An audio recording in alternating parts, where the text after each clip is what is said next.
I'd like to reconvene the regular meeting of the City Council Public Financing Authority and call to order the special meeting of the Housing Authority. City Clerk, can I have a roll call, please? Councilman Twiney? Here. Councilman Kennedy? Here. Mayor Pro Tem McKeon? Here. Mayor Burns? Here. Councilwoman Vandermark? Here. Councilman Gruhl? Here. Councilman Williams? Here. All present. Okay, tonight's invocation will be given by Huntington Beach Fire Department Chaplain Jeff Lopez.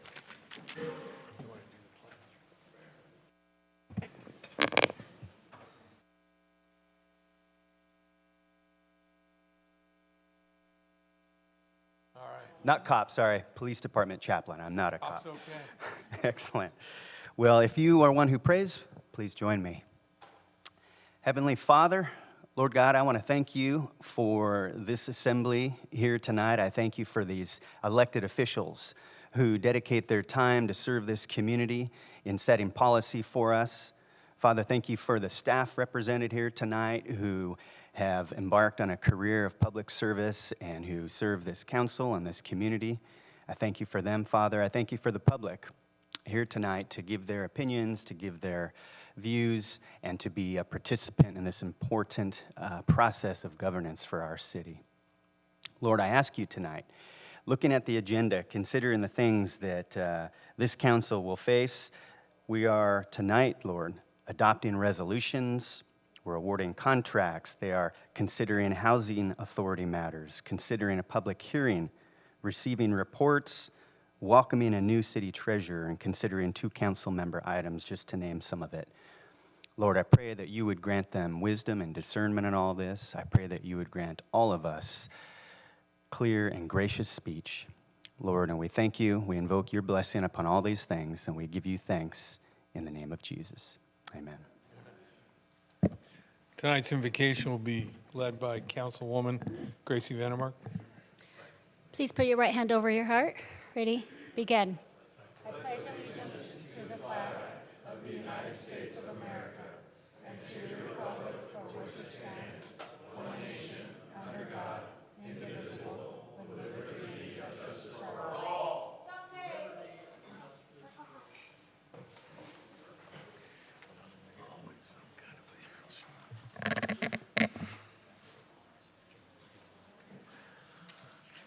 City Attorney, do you have anything to report from closed session? Nothing tonight, Mayor. Thank you. All right, council members, would anybody like to make a comment? Don? Thank you, Mayor. Just wanted to touch on 2 things. We had some residents reach out regarding a document that we created regarding the sober living houses and what's required and some of the restrictions, some of the barriers, and some really good information. I wanted to let you know it is on our community city website. The way you would get there, here's the path. You would click on the city website, click on departments, click on community development, and then on the left side of the related pages, click on home matrix. So that'll take you to this matrix that shows you what you need to know currently about the sober living houses. We passed something here at the dais that our legal department's drafting an ordinance that we'll vote on at some point. Should that pass, we will release something more formal for the public as awareness, again, to where to find that document. The second thing I wanted to touch on is one of the previous council meetings, I just reminded the citizens about ordering signs, and I just wanted to give you a quick update. I thought it was kind of cool. So in 2024, there was a total of 30 sign requests from residents for the entire year. This year, through January through June, there was 16 sign requests by residents. Just in the short 1 month since we made the announcement that you can order your signs for your streets if they're kind of hard to read, there's been 12 requests in the last month, so people are taking advantage of it. So it is important to make these things aware to the public. Some people thought, oh, everybody knows about that, but clearly they don't. And also the city does have an ongoing replacement strategy that replaces about 80 to 100 signs a year. But if you feel like you need a new one, there's a way to do that, and you should take advantage of it. Thank you. Butch? Oh, you usually have a lot to say. Anybody else? Grace? I'd just like to share that this weekend, we solidified our relationship with our Twin City Ramat Gan in Israel. We spent Friday, we gave him a tour of our beautiful city, our lifeguard tower, our marine safety department were so gracious and hosted us. And then we ended up our weekend and our ceremony Sunday with a signing ceremony. So we are now a solid Twin City with Ramat Gan. All right. Anybody else? All right. Turn it over to Casey McKeon for a special presentation.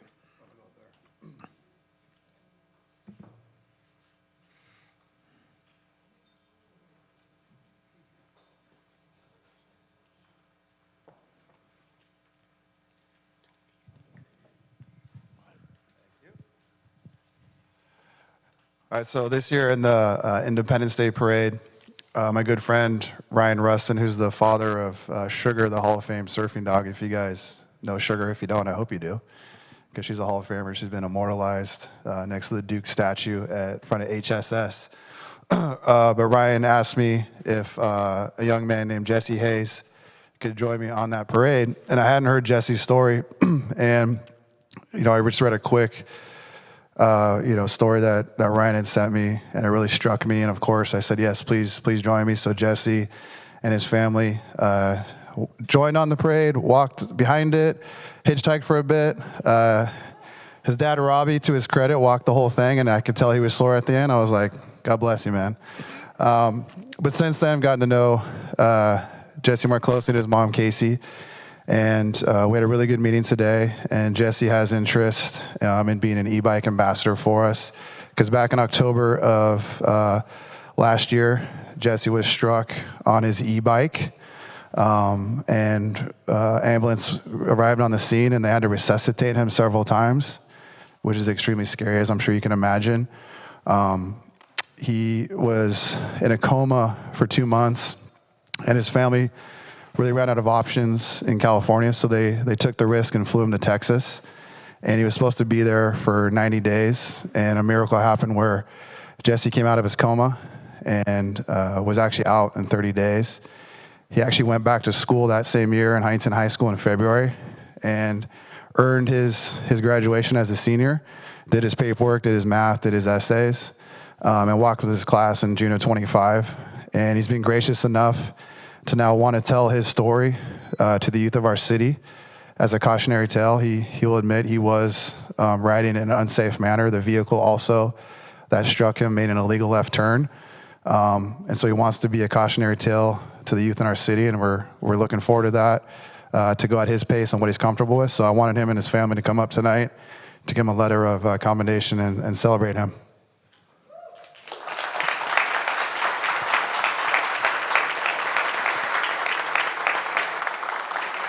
And do you guys want to come down? So we'll take a photo.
All right, City Clerk, do we have any supplemental communications?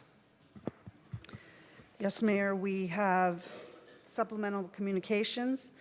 For consent calendar item number 15, we received 2 emails regarding the proposed adoption of resolution number 2025-57. And for administrative item number 27, we received 1 email regarding the proposed appointment of Jason Schmidt to the position of city treasurer. Okay. We're going to proceed to public comments, but before we do, I'm going to announce that item 26, the public hearing, will be opened after public comments, but it will be immediately continued till September 2nd. So we will not be conducting the public hearing. We're just going to open it to be continued to September 2nd, just so you guys are prepared. If you want to speak tonight, do so regarding that, do it during the public comments. All right. City Clerk, do we have anyone signed up to speak? Yes, Mayor, we have 17 speakers signed up. Okay. Let me do the announcement. Proper decorum at City Council meeting is imperative in order for the public to remain informed about issues pertaining to the city's business. The public comments portion of the meeting is an opportunity for the public to be heard and address those issues in a public forum. Disruptive behavior, impeding or delaying our ability to conduct the council's business will not be tolerated. California Penal Code Section 403 prohibits disrupting this meeting, and enforcement action will be taken for violations of this law. At this time, the City Council will receive comments from members of the public regarding any topic, including items on the open session agenda. Individuals wishing to provide a comment on items may do so in person by filling out a request to speak form delivered to the City Clerk. All speakers are encouraged but not required to identify themselves by name. Please note that the Brown Act does not allow discussion or action on topics that are not on the agenda. Members of the public who would like to speak directly with a council member on an item not on the agenda may consider scheduling an appointment by contacting the City Council's administrative assistant at 714-536-5553 or emailing the entire City Council at city.council@surfcity-hb.org. City Clerk will give them 3 minutes each, and please call the first, all of them, it's up to you. Craig Sheets, Mr. Amory Hanson, Pat Goodman, Andrew Einhorn, Nora Peterson, Charlie Jackson, Ken Inoue, Tim Geddes, Perry Clithrow, Kathy Ryder. Do it right after public speaking. All right, go ahead. Craig Sheets from Fullerton, California, born in St. June's. Good to be back. Huntington Beach, been a few years, doing a lot of coastal work. Oceans. Without our oceans, we have no rain, no snow, no life, none. Rain, water protects all of us. I sent you emails. I also gave you hard copies tonight through the young lady. I don't know where she disappeared to, but probably right behind me. Never know. But radiation, missiles drawn on our oil offshore, which should not even be on the ocean. Those pipes leak, those ships leave oil around. We got plenty of oil onshore. Not only that, but we got electric cars coming, and I'm not all for that either. But rain and snow is my main concern. Next to the offshore oil, you guys got them, I can see you're looking at them, is our kids. You got overdose numbers. You got suicide numbers. Slight. This is within the last 2 years. Our country, that's why I will not pledge this flag at any city council meeting. I walk out the door. Our country kills our kids on availability on methamphetamine. Now it's fentanyl. Nothing's being done. It just continues to happen. And, I don't see any reasoning behind that. And let me tell you something. I used to be a user, and I hate every one of the guys I was with and every person that sold it to me and everybody that allowed it to me. You got infrared vision there. That could be my parents, as far as I'm concerned, watching me down the line, doing better tonight by making sure our kids do not die from this stuff. And I see where the officers, I'm going to grant you some mercy, their hands are tied. I speak with the FBI all the time, and they don't even deal with drugs anymore. It's all DEA and state now. And unfortunately, state, county, and cities involved. Because you see those meth labs, those are not civilians. They're in the hills, they're in restricted areas. We need to stop those labs. Those are killing kids. And I see no reason behind that at all. None at all. And I hope everybody here agrees with me. One dead child is one too many. Thank you. Next speaker. Good evening. My name is Kenny Nowhite. Although the actions of the City Council have often created divisions within our community, I think it is the time to discuss what the City Council has not done. In the area of financial accountability, the City Council used a series of interfund transfers and the usage of reserves to hide the fact that Huntington Beach actually has a projected general fund loss of $11 million. If any of you doubt these numbers, I'd welcome the opportunity to review them with you based upon the information you have presented to the public already. With regard to public safety, the City Council has failed to issue an updated report on the many public safety issues that were presented in the 2024 infrastructure report, which clearly stated that the city needed to spend $1.5 billion to repair or replace infrastructure components which were graded as being on the verge of failure or immediate failure. These things need to be attended to. For these reasons, I respectfully request that the City Council tell the residents of Huntington Beach the truth regarding these very important issues, since they will have an impact on the quality of life and the public safety of every individual living in the city. Thank you. Next speaker, please. Good evening, Mayor Burns and City Council members. The Huntington Beach City Council majority in office since December 2022 has shown a troubling pattern of governance. Item 14 on the agenda tonight, opposing Senate Bill 707, is an example of, council, please don't oppose this bill. 707 would restore real-time remote public comment access, which Huntington Beach provided until January 2023. Remote access benefits people with disabilities, those without transportation, and residents balancing work and family responsibilities, to name a few. It also requires translation. SB 707 requires translation of materials for communities that make up 20% or more of a city's population. It's likely that we would have to do that for materials in Spanish, further expanding access, accountability, transparency. The attached letter to this agenda item falsely claims there are no issues with public participation in Huntington Beach. I just named some. But today, only those who can drive to City Hall may speak. That is not accessibility, nor are secret meetings that approve payouts, not public vetting of appointments, cuts to boards and commissions, or disparaging comments about residents who do stand up to speak. These actions erode democracy. I want to thank Senator Wicks for advancing SB 707 to protect transparency and the public's voice. Thank you. Next speaker, please. As a 30-plus year resident of Huntington Beach, and one thankful to have lovely neighbors, clean streets, fabulous libraries and parks, great schools, and responsive city employees, I'm increasingly alarmed by the obvious corruption and cronyism in our city council. Jason Schmidt is the proposed appointee for city treasurer. Is that the same Jason Schmidt who made large contributions to Councilman Williams, Twining, and Kennedy from his residence in Nashville, Tennessee, less than a year ago?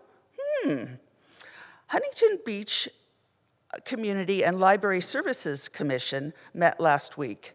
One of the commissioners asked if the parks needing repairs could just be repurposed for other needs in the city. Doesn't the commissioner know that's illegal? Or is it just a crafty question? It seems obvious that library and parks commissioners would be proponents of libraries and parks. Isn't this commissioner, Lauren Gruhl, the wife of Councilman Andrew Gruhl? Choosing the most qualified person for the job is common sense. So ask questions. Who is Carla Strickland? Who is Kelly Gates? Why did our city councilwoman make gang signs and pose with white nationalists? Why did our mayor call a young woman speaker at the council an effing fat cow? Why does our councilman hang porn signs by elementary schools? Why does our city council struggle with the Brown Act? Then there's the air show settlement, the destruction of Central Park. Let's clean up the city, bring back civility, truth, common sense, and the rule of law. Next speaker, please. Andy Einhorn, Huntington Beach, June 2024. Mayor Burns called 3 council colleagues a 4-letter obscenity for feces. March 2025, a verbal hot mic F-bomb occurred. May 2025, Burns lectured residents on, quote, speaker decorum, then uses crude language targeting residents again in June of 2025. Your hypocrisy is not just shameful, it's corrosive. City Hall is now a place where chaos rules and accountabilities are optional. The mayor's foul language shows no gravitas, but a lack of dignity and decorum. I would suggest to impose a 7-second delay on Burns's mic to stop his outbursts and embarrassment to our city.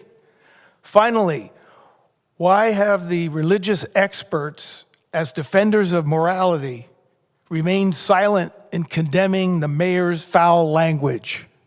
Thank you. Next speaker, please.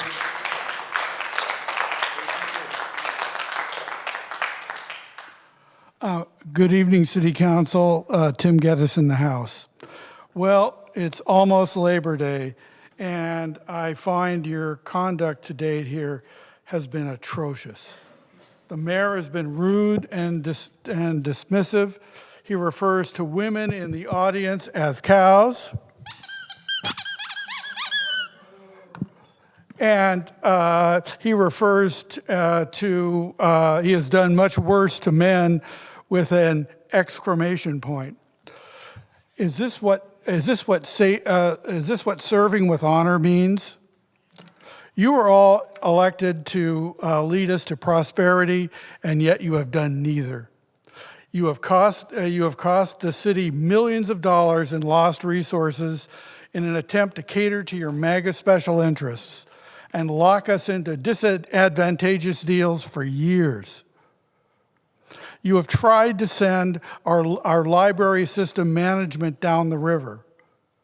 You have wasted big dollars with your special election scheme regarding measures A and B. You would waste more millions by declaring city-run local elections if you could. You are just like ICE, incompetent, corrupt, and egregious. It's time to self-deport from the dais. Thank you. Fill out a blue card if you'd like to have a meeting, sir. Next speaker. They say that Eskimos have more than 40 words for the types of snow. When I was a child in San Diego, I only knew one word. But when I moved to Massachusetts, I learned many words, especially don't eat the yellow snow. Skiers have even more words. When I was young, there was a right-wing protest against my middle school history textbook because it said that Americans of Japanese descent were put in concentration camps. The word concentration camps is like snow because there are many words for them: processing camps, internment camps, prison camps, death camps, labor camps, and so on. George Takei wrote a book about his childhood in one of these concentration camps. People have banned that book for what it says. My mother lived in Long Beach when the Japanese were rounded up. She thought this was a horrible thing for her generation to have allowed. Alligator Auschwitz is a concentration camp. It is our tax dollars at work. Someone from Oakville might be there now. I think this is a horrible thing for our generation to allow. Do you support Alligator Auschwitz?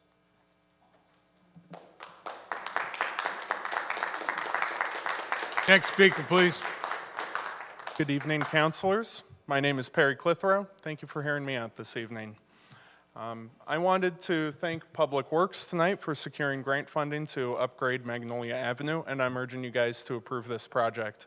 I don't know if you're talking about design tonight or not, but I'd personally love to see a two-way bike lane separated from vehicles installed on the east side of the road, the same side as the high school. Right now, one of the most dangerous conditions on our roads, I say this as a bicyclist myself, and I always do my very best to follow the law.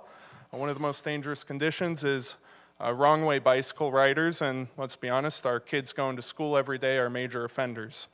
People usually seek police-focused solutions to these problems, but the truth is that infrastructure plays a big role.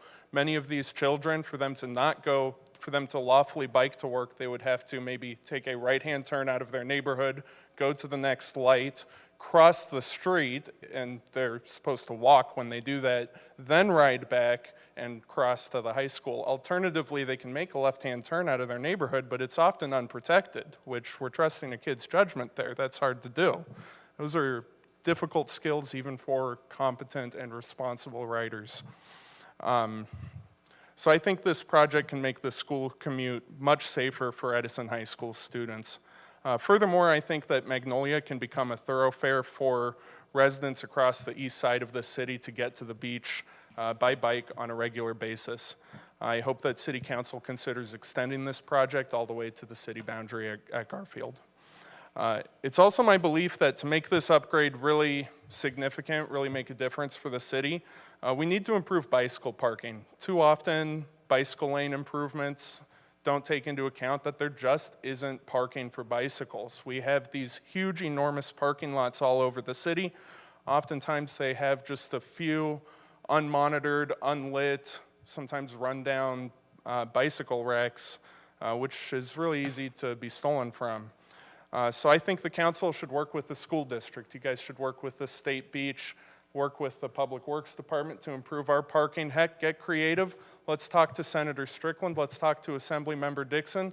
Let's see if we can't get an exception to reassessment similar to for properties that install bicycle facilities in their enormous, often underutilized parking lots. There are similar exceptions for solar projects and for seismic safety projects where reassessment is exempted for those improvements.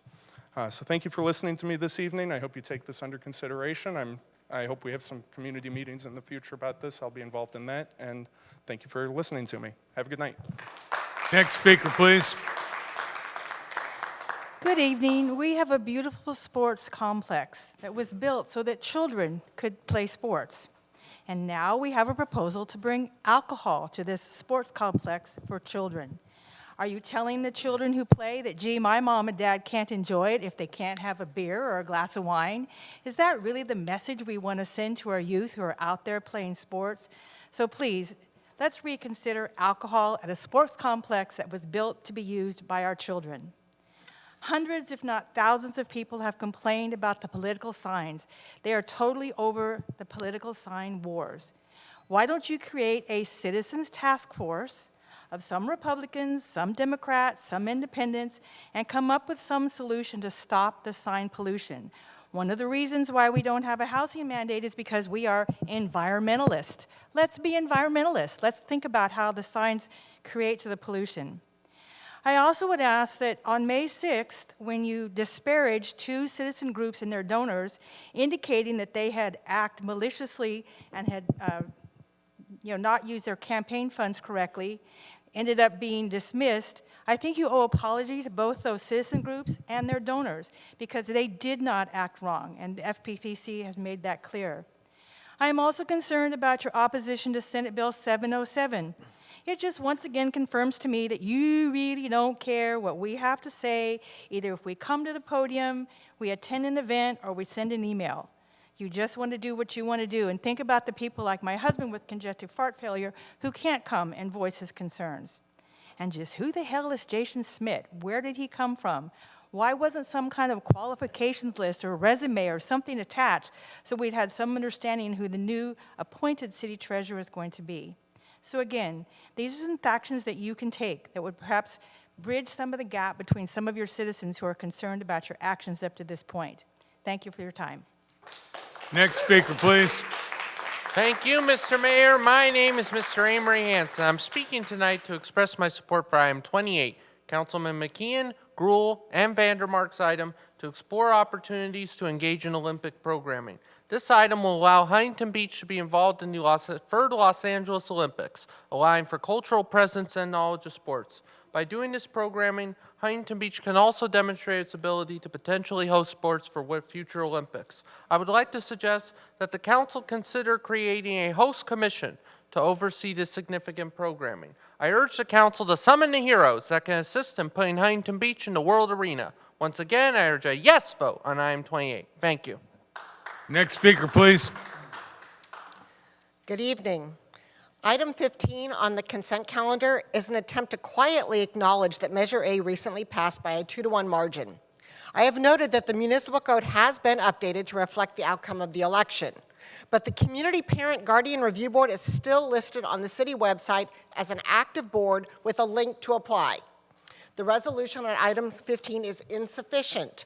City staff must be directed to immediately remove the outlawed board from the city website.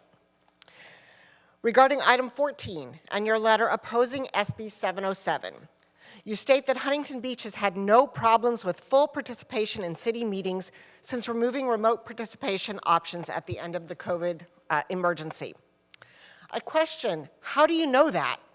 How do you know that there are no people that would like to come to the meeting but have no transportation? Can't drive at night, woke up sick that morning, and are considerate enough to stay home and avoid spreading their illness, have physical mobility issues and can't afford to hire an aide to accompany them to a council meeting. You know, those doors don't open in an easy way if you're in a wheelchair, or a host of other reasons that may keep them from coming in person. Recently, council meetings have been canceled for lack of quorum. If you were able to fulfill your duties remotely, as other cities do, meetings wouldn't have had to been canceled. And finally, it's extremely hypocritical to advocate for in-person only meetings when every air show advocate, except Amory Hanson, participated remotely in the California Coastal Commission meeting last week. Tony Strickland, Pat Burns, Kevin Elliott, and many more all zoomed into that meeting while they are asking the state to not require the same accessibility right here in Huntington Beach. Thank you.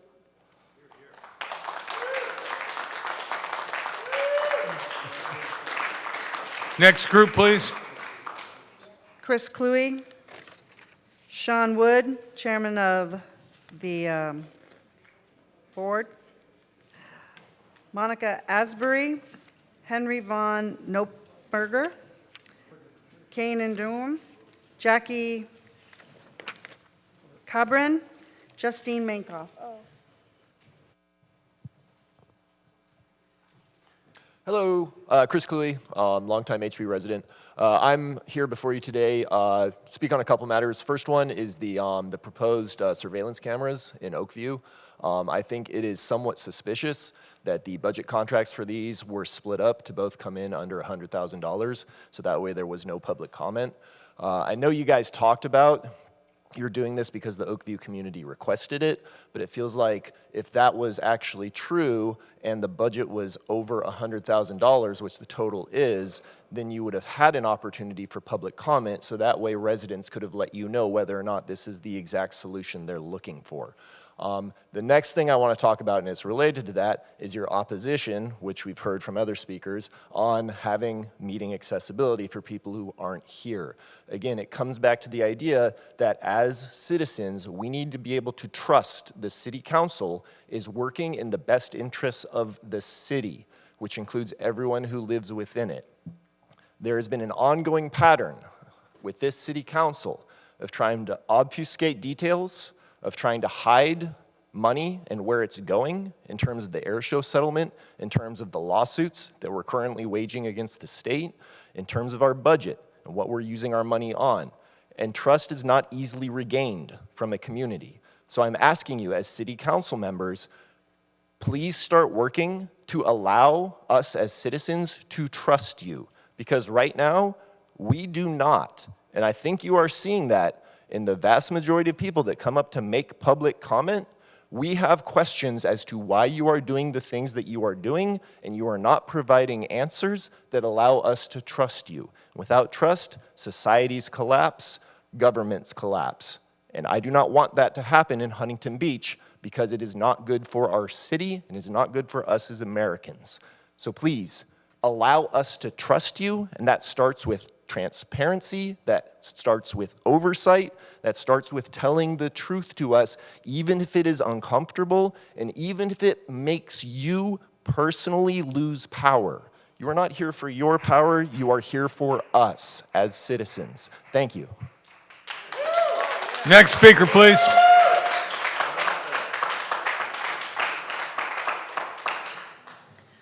Two things first that I think are positives. I did see on the Huntington Beach City Facebook page that we have a number of historical photographs that are now in the Library of Congress. I think that's great. And I'm glad that we had city staff that did that. I think that's awesome. Also, I think the Jesse Hayes acknowledgement today was great. I think that's a great example of how it matters that we are making sure that the disabled people in our community are being heard. Disability is one of the, the disabled demographic is one that you can join at any time, and anyone can join it, right? Disabled people should not be an afterthought, and making our civic government accessible to the disabled community should be a fundamental part of what we do here. SB 707, there's three major things that it does, right? The first thing is it makes so that any Brown Act meeting, school board, city council, what have you, has teleconference ability, right? Which this city had for a little less than 2 years successfully during the COVID pandemic.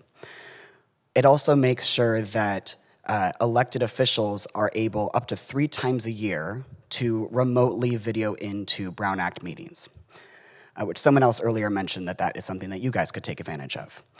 It also makes it so that any language that is spoken by more than 20% of a population of a city, the documents and whatnot for Brown Act meetings have to be made accessible in that language as well. All of these things are about making your work as elected officials more accessible to your constituents. Huntington Beach has, the only city in Orange County that has a higher population of senior citizens than Huntington Beach is Laguna Hills, I believe, and that's like 80% retirement community, right? You have a population of your demographic, many of whom voted for you, who are more likely to be disabled, right? This should be a common sense thing. In your letter, there were 2 things that you said. First of all, you said that, well, since we have ended video in conference meetings in December 2022, we haven't had any problems. But that's a confirmation bias, right? You only think that you haven't had any problems because the people who have problems aren't here to tell you they have problems. The second thing that you said is that it's a fiscal burden, right? That's fair. My question is, why is that something that we are willing to put on the back burner? We don't want to spend that money, which is not a considerable amount of money, but we're willing to spend that money, but we're okay spending more than $600,000 on 2 different surveillance programs for our community. We should make sure that everyone in this community, whether or not they voted for you, is able to participate. That's what makes Huntington Beach a place worth living. Thank you. Next speaker, please. Hello, Huntington Beach. My name's Sean Wood. I'm the chairman of the board for the Huntington Beach Chamber of Commerce. I'm really excited because this Sunday is the Taste of HB, and we hope we see you guys all there. It's a time to celebrate all of our restaurants in Huntington Beach. Go to tastehb.com. We've already sold out on our VIP tickets. Some of the proceeds actually go towards scholarships. I mean, this wouldn't be possible without some of our great sponsors like City of Hope, Republic Services, Visit HB, Chevron, just to name a few. We hope to see you guys all there. It's a fun, family-friendly event, and it's at the sports complex right here. Thank you. Thank you. Next speaker, please. Hi, good evening. I don't have any complaints, but a sincere appreciation and gratitude for Chief Para. My name is Monica Asbury. I'm a resident of Huntington Beach. You should have received a sheet, a double-sided sheet with some photos of a recent Porsche drive-by. Okay. I'm here this evening to extend a public thank you to Chief Para, Captain Garcia, Lieutenant Nesmith, and Deputy Fire Chief Darren Witt. And special thanks to Sergeant Eric Hill. On or about July 17th, I received a call from one of our car club members stating that they left their German auto repair shop, and the mechanic's family, who lives in Huntington Beach, has two boys ages 7 and 4, both with incurable autoimmune disease, who happen to be crazy about Porsches. Was there something that we could do? So my idea was to assemble a Porsche parade drive-by for the boys, and each of us would hand them a balloon. I reached out to Chief Para, who immediately responded with a positive response and who got the wheels turning. Soon I spoke to Captain Garcia and then Sergeant Eric Hill, who helped orchestrate our route and led the Porsche parade. I then reached out to Deputy Fire Chief Darren Witt, who also immediately was on board. Originally, I thought there'd be about 30 Porsches, so I kept Sergeant Hill posted with the number, and each time I reached out, he always responded with a giggle and thought they could handle about 20 Porsches. But we would all do our best, and after all, it was the first day of the U.S. Open. A few days later, I was afraid to inform Sergeant Hill there would now be 60 Porsches who would be in the procession. His laughter was a bit longer than the first giggle, always ending with, look, we'll do the best we can. Then came the next phone call. I think there might be 80 Porsches. The laughter was a bit louder. Game day came, the Porsches were assembled in my development, and Porsches kept coming and coming, and the sky was soon speckled with an abundance of balloons in an array of candy-coated colors in all shapes and sizes, as well as a street that lit up as bright as a boy's smiles, as over 110 Porsches, one McLaren, and a Rolls-Royce rolled past the boys, gifting them with balloons, toy cars, and best wishes. Thank you for your incredible support, your kindness, generosity, and compassion. Oh, I get emotional. You turned an ordinary Sunday read that. You turned an ordinary Sunday into a magical day for little Henry and little Owen, and not one balloon was lost. I'm a surfer, I care. This is his dad. Not one balloon was lost, not one burnout. Very respectful crowd, thank you. And the police and fire guys that were there brought a truck, brought a couple cruisers. Very cool. 2 little boys, very impressed. They're going to remember it for the rest of their life. So thanks for helping out. Thank you. Thank you very, very much. Thank you. And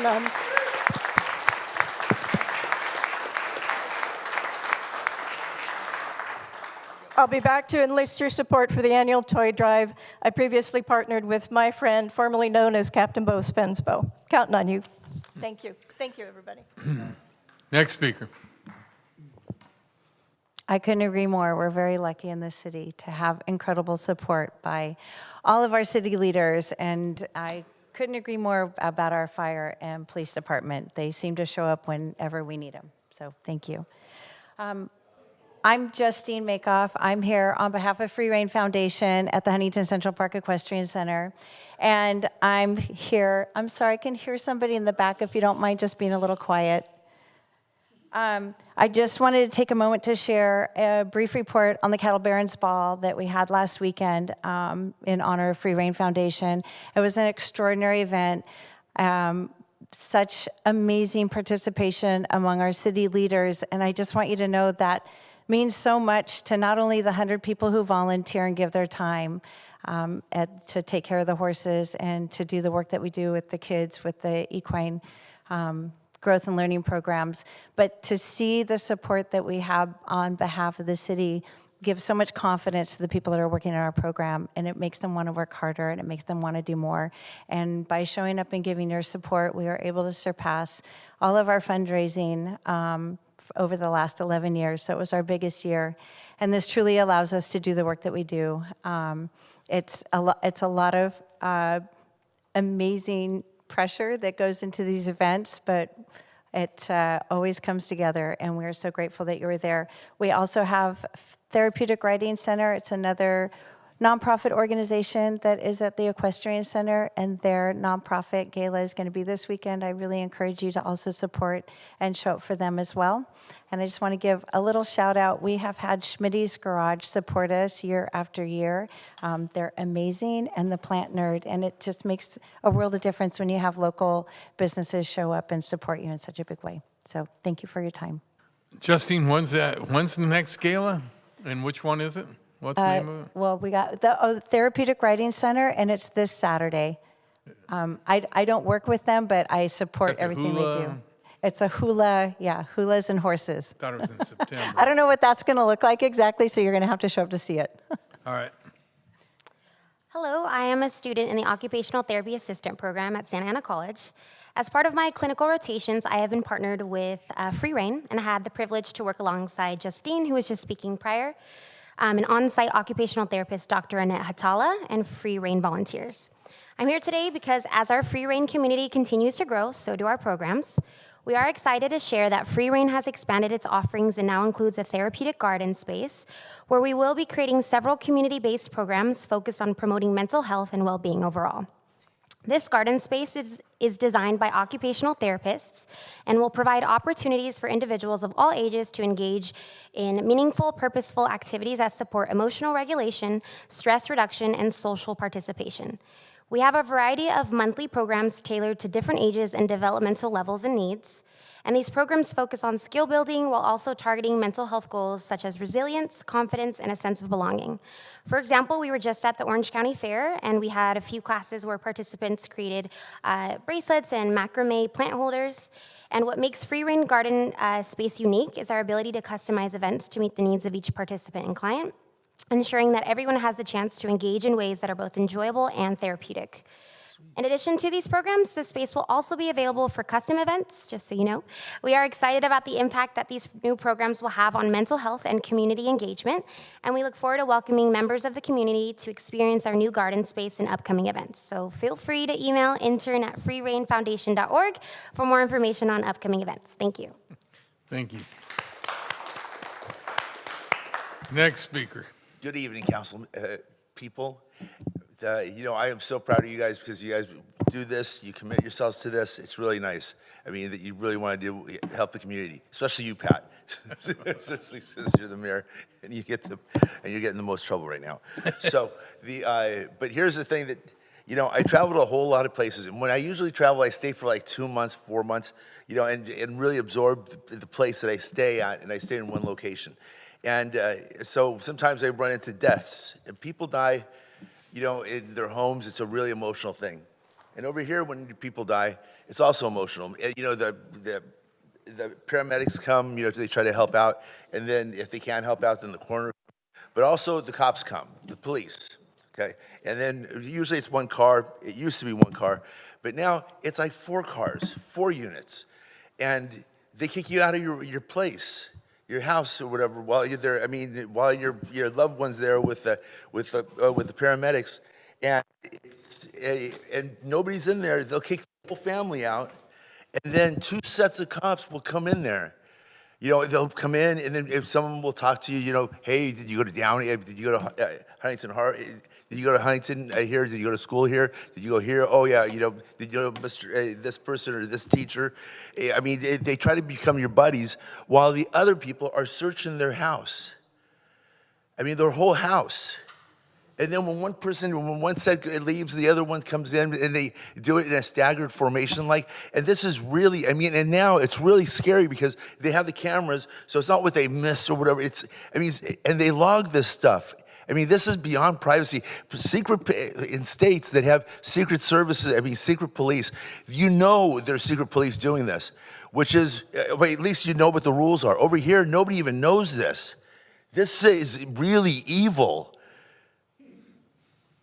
You guys got to stop this. You guys can't allow this stuff to happen over here. And they don't tell you, oh, and they also have something with Ring because they turn off the Ring even if it's inside the house, and they'll turn it back on about 15, 20 minutes after they all leave. Seriously, nobody should have this power. And this is way worse, as I said before, as a police state, because a police state, at least you know that they're going to be doing that. Over here, this is just, I mean, and this is a time when the person, the community member, the people that pay your community, the one that you're supposed to lead, these people are hurting. And then somebody finds, I mean, and then they log this stuff up. I mean, they log it into the computers, and then the AI, when they're moving around, they catch everything. And then it processes it super, I mean, it's really scary, guys. We should not be able to help, I mean, do this stuff to our neighbors and our loved ones. Thank you. Thank you. Roger, if you can, fill out a blue card. Maybe you can set up a meeting with Lieutenant Archer and Chief Parra, and they can explain procedures for you and stuff. He makes up his own rules. And Parra, he brought it in. All right, just set it up. The Sheriff's Department in LA, he got trained from there. But yes, please, do that. Thank you. Okay, does that conclude the speakers? That concludes the speakers.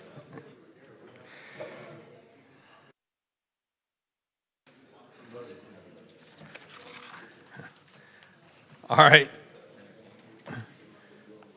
City Manager, do you have anything to report? No items today, sir. There. Council members, do you have anything to committee appointment announcements? Hearing none. Does anyone have anything to report? AB 1234 reporting. Okay. Does anybody have anything to disclose in negotiation disclosures? Okay. Nothing from the city manager. I am going to, at this point, we're going to open the public hearing.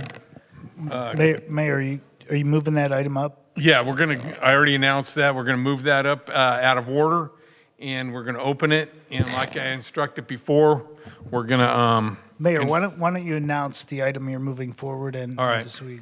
Okay, we're going to open the public hearing for the Environmental Impact Report, EIR, number 25-003, Pacific Air Show, Huntington Beach. And we're going to continue it to September 2nd, 2025. So... you make a motion. Why don't you make a motion to continue it? You want me to open it first, though? Yeah. Should I open it first? Okay. We're going to open it, and I'm going to make the motion to continue it to September 2nd. Do I have a second? Second. All right. All in favor? Roll call, please. Mayor, before you take roll call, so we're clear, the public hearing's open. It remains open until that meeting. It's continued until that date, yes. It's open until that date, not closed. So do we need a roll call? Roll call, please. Just say Continue it to September 2nd. We're just continuing. We're not having it today. We're just going to continue it till September 2nd. Councilman Twining? Yes. Councilman Kennedy? Yes. Mayor Pro Tem McKeon? Yes. Mayor Burns? Aye. Councilwoman Vandermark? Yes. Councilman Gruhl? Yes. Councilman Williams? Yes. Motion passes 7-0. Okay, at this time, I'm also going to take number 27 out of order, and we're going to ask Supervisor Janet Nguyen to step forward, and the... Mayor, you need to... Actually, we need to discuss, yeah. Well, Gracie, you have a motion? Motion. You want to make a motion to appoint? Yeah, I'd like to make a motion to appoint Jason Schmidt as our city treasurer. Second. Okay, we got a first and a second. Any discussion? Don? Yes, Mayor, I just had a couple of quick discussionary points. So let it be known that Jason Smith, who is Jason Smith? I hear the question asked. So I just wanted to say exactly who is Jason Smith. He's a Harvard graduate. He graduated magna cum laude. He's been the CEO, CFO of some very large institutions. He has a lot of institutional knowledge. If somebody can think like a CEO and act like a CFO, that is somebody who's highly qualified. My question when I met Jason Smith, and thank you to whoever reported that he donated to my campaign, and apparently Butch is, I didn't even know, and I met him down here on the dais. He never even said a word about it until I read that he donated. I forgive myself because most of my donors got a thank you card. I don't think he did. So that was back in August. Anyway, so when I looked up his resume and as the ad hoc committee was vetting potential candidates, my only concern with Mr. Schmidt was he's overqualified. Why would a CEO want to take this position? My thought is if he wants to come in and bring his institutional knowledge, even if at some point he decides to go elsewhere, the amount of knowledge that he will push down to our Treasury Department is priceless. So I personally think that he's a highly qualified candidate, and I'm happy that he applied, and I think he's going to be great for the city. So with that, I'm ready to cast a vote. Gracie. So I'm actually very proud to recommend Mr. Smith for the position of treasurer. He brings on exceptional combination of government and corporate experience that will serve Huntington Beach well. Mr. Schmidt holds an MBA, and he also has a law degree from Harvard, and he has extensive experience in finance, law, and organizational management. His strong background and proven leadership make him uniquely qualified to oversee the city's financial responsibilities with integrity and precision. I'm confident that his expertise will be a tremendous asset, and we're excited to have him serve as the treasurer of the city of Huntington Beach. Butch, you got anything to say? Thank you. Thank you. I too want to say that I support Jason for this position. I was one of the 3 councilmen that interviewed Jason for this job. We interviewed others for this job, and Jason was far and away the number 1 candidate on that day. Like Don Kennedy, I had never heard of Jason Smith until he applied. I heard there was a lot of suggestion and innuendo that this was a pay-to-play. I can tell you I never met Jason Smith before. In fact, until I read it in that wonderful, wonderful Facebook blog, the Surf City Sentinel, I didn't even know that he had given to me. So thank you, Mark Bixby. I'm sure you're watching this. And Jason, thank you for the donation. You picked the right guy, and I'm glad you're going to be our next city treasurer. Case? Yeah, I just want to say I always, coming from the private sector myself, and I know many of my colleagues up here do as well, I always look for opportunities to fuse the private sector with government. I think it's critical that, especially on the finance side, we hire someone or appoint someone to come in as the treasurer, which is an extremely important position to work alongside our finance department from the private sector. Elisa was great, who just retired a couple months ago. She's got a lot of great projects that we've been focused on since me, Pat, Gracie, and Tony got elected in 22. I'm excited and hopeful that Jason will continue that on with his private sector experience and his great educational background, and I'm looking forward to it. Anyone else? Okay, also, I was on the ad hoc. We did the interviews. Did you want to say something? And, yeah, that was an easy choice, and I'm going to welcome him to the city. Yes, and Mayor, I just wanted to confirm that your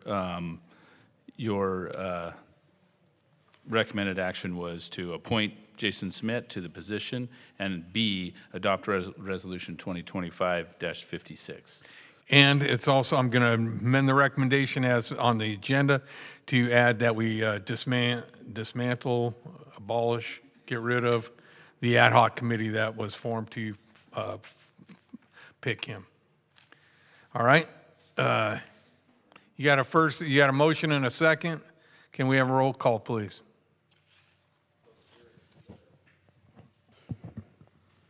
Councilman Twining?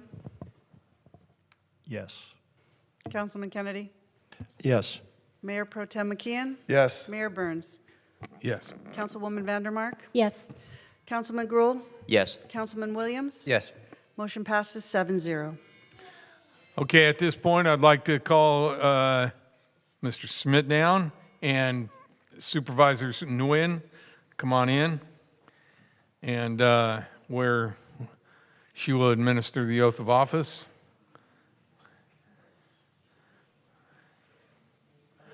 Yes. Anybody you want with you, calm down. Yeah. Have them with you. Surround yourself with whomever you want.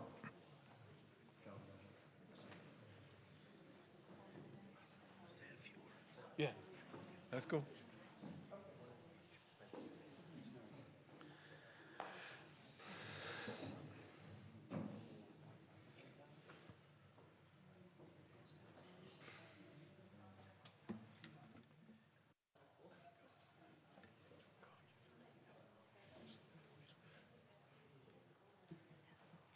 I will.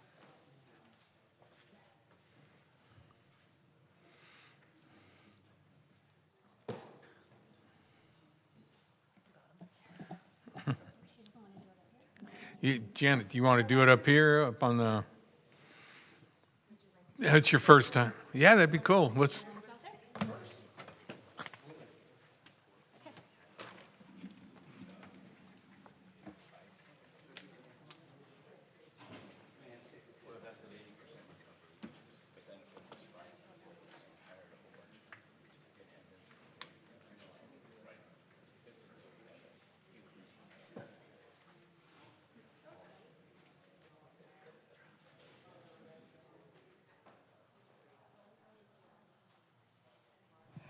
If you can repeat after me. I state your name. I, Jason Eric Schmidt, Do solemnly affirm do solemnly affirm that I will support that I will support and defend and defend the Constitution of the United States the Constitution of the United States and the Constitution of the State of California and the Constitution of the State of California against all enemies, against all enemies, foreign and domestic, foreign and domestic, that I will bear truth, faith, that I will bear truth, faith, and allegiance to the Constitution of the United States and allegiance to the Constitution of the United States and the Constitution of the State of California, and the Constitution of the State of California, that I take this obligation freely that I take this obligation freely without any mental reservation without any mental reservation or purpose of evasion, or purpose of evasion, and that I will and that I will well and faithfully well and faithfully discharge the duties discharge the duties upon which I'm about to enter. upon which I am about to. Congratulations, Mr. City Treasurer.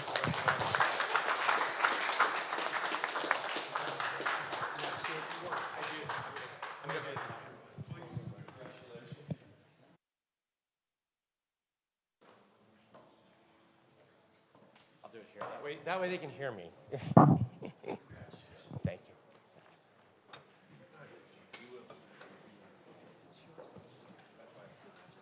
you so much. I'm looking forward to working together. Nice to meet you.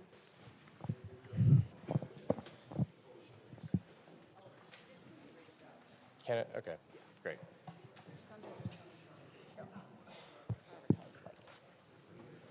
Well, since everyone wants to know who I am, apparently, I wanted to thank this council for the faith that you are placing in me as a steward for Huntington Beach. You had many great treasurer candidates, so I'm deeply humbled that you selected a person whose family was lucky enough to go from Hungary to Harvard in 2 generations.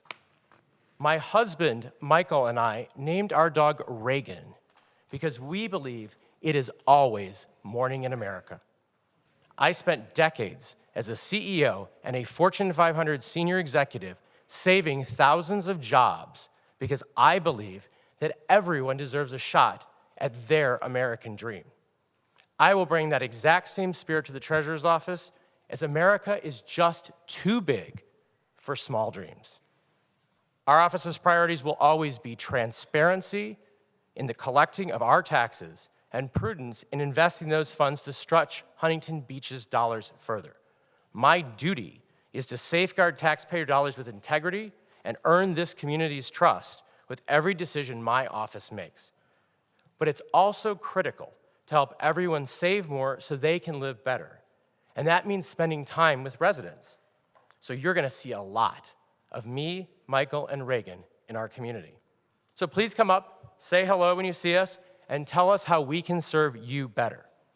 As President Ronald Reagan observed long ago in his farewell address, all great change in America begins at the kitchen table, or sometimes at the dog beach. Thank you.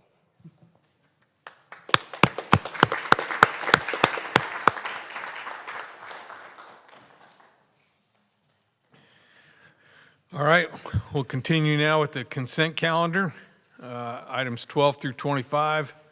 I'm going to pull 18 and 24, and Mayor, 25, please. 25. Mayor, I'd like to pull 19. Mayor, I'd like to pull 21. Okay, and so is Butch. Butch is going to comment on that one too. All right. I'll make a motion to carry the other ones. Second.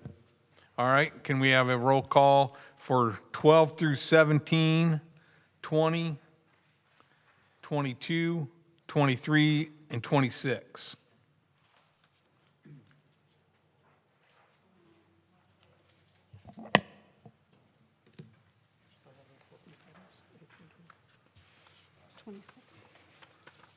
One second. Yeah, I didn't get a second. I don't think. I did. Case did, yeah. Yeah. Okay. 12 through 17, 20, 22, 23, and 26. Yes, ma'am. Councilman Twining. Yes. Councilman Kennedy. Yes. Mayor Pro Tem McKeon. Yes. Mayor Burns. Aye. Councilwoman Vandermark. Yes. Councilman Rule. Yes. Councilman Williams. Yes. Items number 12 through 17, 20, 22, 23, and 26 pass 7-0.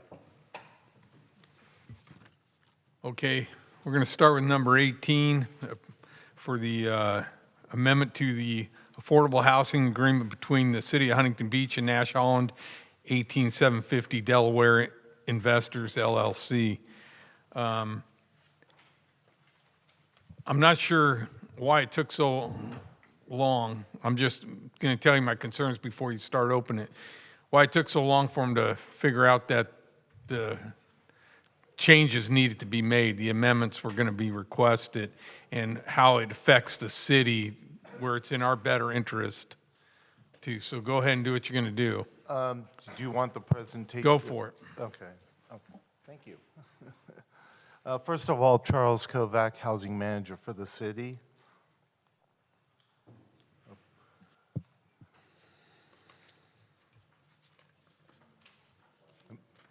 You had it, didn't you?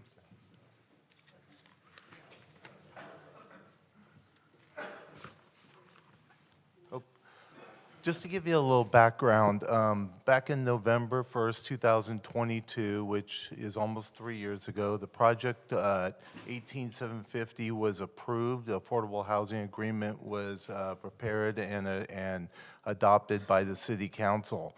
The project, if you're not familiar with it, is about 4.5 acres, or excuse me, a little over 4 acres, 346 total rental units. And the makeup of it, it's required to have an inclusionary housing ordinance percentage, which in this case is 70 units. Now, the 70 units have a 55-year affordability covenant, so they'll be affordable for a pretty long period of time. Now, the initial agreement identifies the breakdown as this: 12 studios, 32 one-bedrooms, 19 two-bedrooms, and 7 three-bedrooms.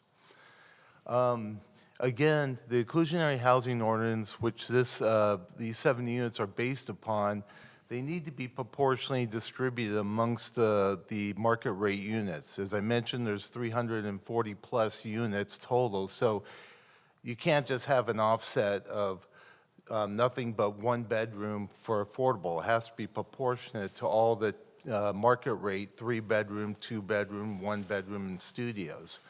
So the original agreement overcounted 3-bedroom units because the 2-bedroom lofts were classified as 3 bedrooms. They thought it was 2 bedrooms and a bedroom loft when it was just 2 bedrooms and a loft, like an office of some sorts, and like a living area for relaxation or, an extra living room area. So this amendment basically corrects what the distribution was in relation to the market rate units to be in line with the inclusionary housing ordinance that dictates this project. So as you can see, the original mix is the middle column, the 12, 32, 19, and 7. The proposed mix, the studios and 1-bedrooms are 12 and 32. They stay the same. But as you can see, the 2-bedroom increases by 4 because they were misclassified as 3 bedrooms, and the 3 bedrooms that were classified as 3 bedrooms years ago would now be, when the agreement was initially done, would now be the 2 bedrooms. So there's only 3 total 3-bedroom units. Now, doesn't that throw off that proportion then? That's what I'm how was it okay and needed at 7 years ago and not now? And why did it take so long for the builder to realize this Mayor, miscalculation? I can answer that. So when the affordable housing agreement went through, this was when the project was approved, so we just had entitlement plans. The 3 bedrooms were probably miscounted on the entitlement plans. The project then went into construction, which is a whole different team of people that work on that. The project is almost done with construction, and so now they're hiring, they're leasing people, they're lease up, they're turning people. They probably caught it and brought it to the city's attention, which they brought it, I want to say 5 or 6 months ago. We brought it to EDC about 3 months ago. And I think somebody asked on EDC asked the same question at the time. So I think it was a matter of when the new transition team came and saw that they were miscounted. But the initially were counted incorrectly because it was based on the entitlement plans, which are conceptual plans. Okay, I'm still kind of missing. If they were needed, 7 were needed, but the loft apartments, the 2-bedroom with the loft were considered not 3-bedroom, then don't you need to come up with make 4 more 3-bedrooms? You can put whatever you want, those 4 loft apartments, but the 3 bedrooms, you don't need to keep that proportions, that formula intact? The proportion actually goes down because the number of total 3 bedrooms decreases. So any 2-bedroom with a loft is, 2-bedroom with a loft was originally considered 3-bedroom. I don't know how many total there were, but all of those are considered 2-bedroom now. So proportionally, the affordable units have to decrease because the overall number of 3-bedroom units in the project, including the market rate portion, decreased. And the 2 bedrooms increased, so that's why there had to be an increase of 4 units. Don, go ahead. A couple questions. So I just heard you say, so the affordable units have decreased from 70, is that true? No, it's still 70, just Okay. the bedroom mix changes. Okay. The only problem I had, and the reason I was supportive of Mayor Burns pulling this is, as a planning commissioner, I dealt with you guys. You guys are sharp, you're on your game, and I'm just wondering how anybody could miss the fact that a 2-bedroom with a loft, whatever level of plans, by the time you got to construction permits, somebody had to see actual architectural plans that showed that there weren't going to be the 4 bearing walls or whatever. I just don't know how anybody could have missed it, and now they're saying, oops, we missed it. The people that worked on the affordable housing agreement were probably attorneys. No offense. Yeah, well, but We in don't the know how to end, count. community development or the building department, if you will, you have the final say on everything. I mean, you can always, there's always somebody downhill to take the blame, but somebody has to own the mistake. And listen, Jennifer, you're fantastic. I just find it hard to believe that somebody rubber stamped these plans on a project that big. And I'm really surprised that the builder tried to never said anything. I can't imagine it's their first build, that they didn't know better if they're building affordable housing, that a loft is never constituted as a bedroom. Yeah, I mean, I don't know where and how the mistake generated. I don't know if it was on the construction drawings or not, actually. It could be only in the affordable housing agreement. But either way, we're here today because they raised the issue a few months ago, and we're bringing it up to correct it. Okay, the part I believe those guys are sharp as can be. Those builders know that business so well. And for some reason, at the last minute, they're changing, making a change. That kind of sounds maybe a little advantageous to them, which is cool, but I just don't know. It will be. What I'm afraid of, though, is that it's going to push a liability on us that they're short on meeting their demands of the formula in any way. Like, oh, boy, they changed 4 3-bedrooms down to 2 bedrooms and they added. So really they're kind of short, but if the city council, and this is, I'm trying to think why they would be doing this, but if they approve it, that's on them. And they're going to be There is a benefit to them. The reason why they're asking is because instead of having 4 3-bedroom units be affordable at low income, they can now have 4 3-bedroom units be market rate. So they're going to have a little bit of an increase in revenue from that. So it's in their interest to ask. It's in the city's interest to ask because approve this, because with the incremental increase in 3-bedroom units, the larger units, right, the property tax basis is higher, which means incrementally our property tax revenue will be higher. Okay, from the beginning then, okay, now I just got a different perspective. From the beginning, they never needed 7. The proportionate amount was really actually 3 from the very beginning, but they had 7. Correct. Okay, that clears it up a little bit for me. That I just had an epiphany, I guess, that of the difference in perspective, because I'm like, why are they suddenly? And how does this amend? What is our obligation? What does this do for us as a city to grant this? And really, I want to keep us liability. I don't want the state coming down and pulling their little mandate. It just crap keeps up on us. it keeps us in compliance with our own codes. So the city's affordable housing ordinance requires that affordable housing projects or market rate projects with affordable housing units, the bedroom mix be proportional to the market rate portion. So that keeps, this change will keep that part of the code, this project in alignment with the city's code. And then again, like I said, the property tax benefit. That's really the only 2 reasons why the city council would approve this.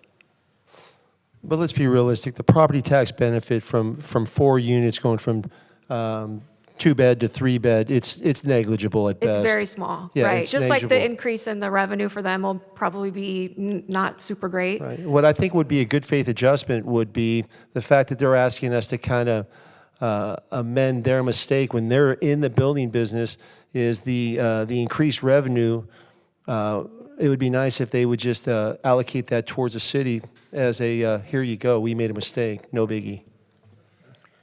And I want to just make it record. This was added on to somehow the Beach Ettinger corridor plan, right?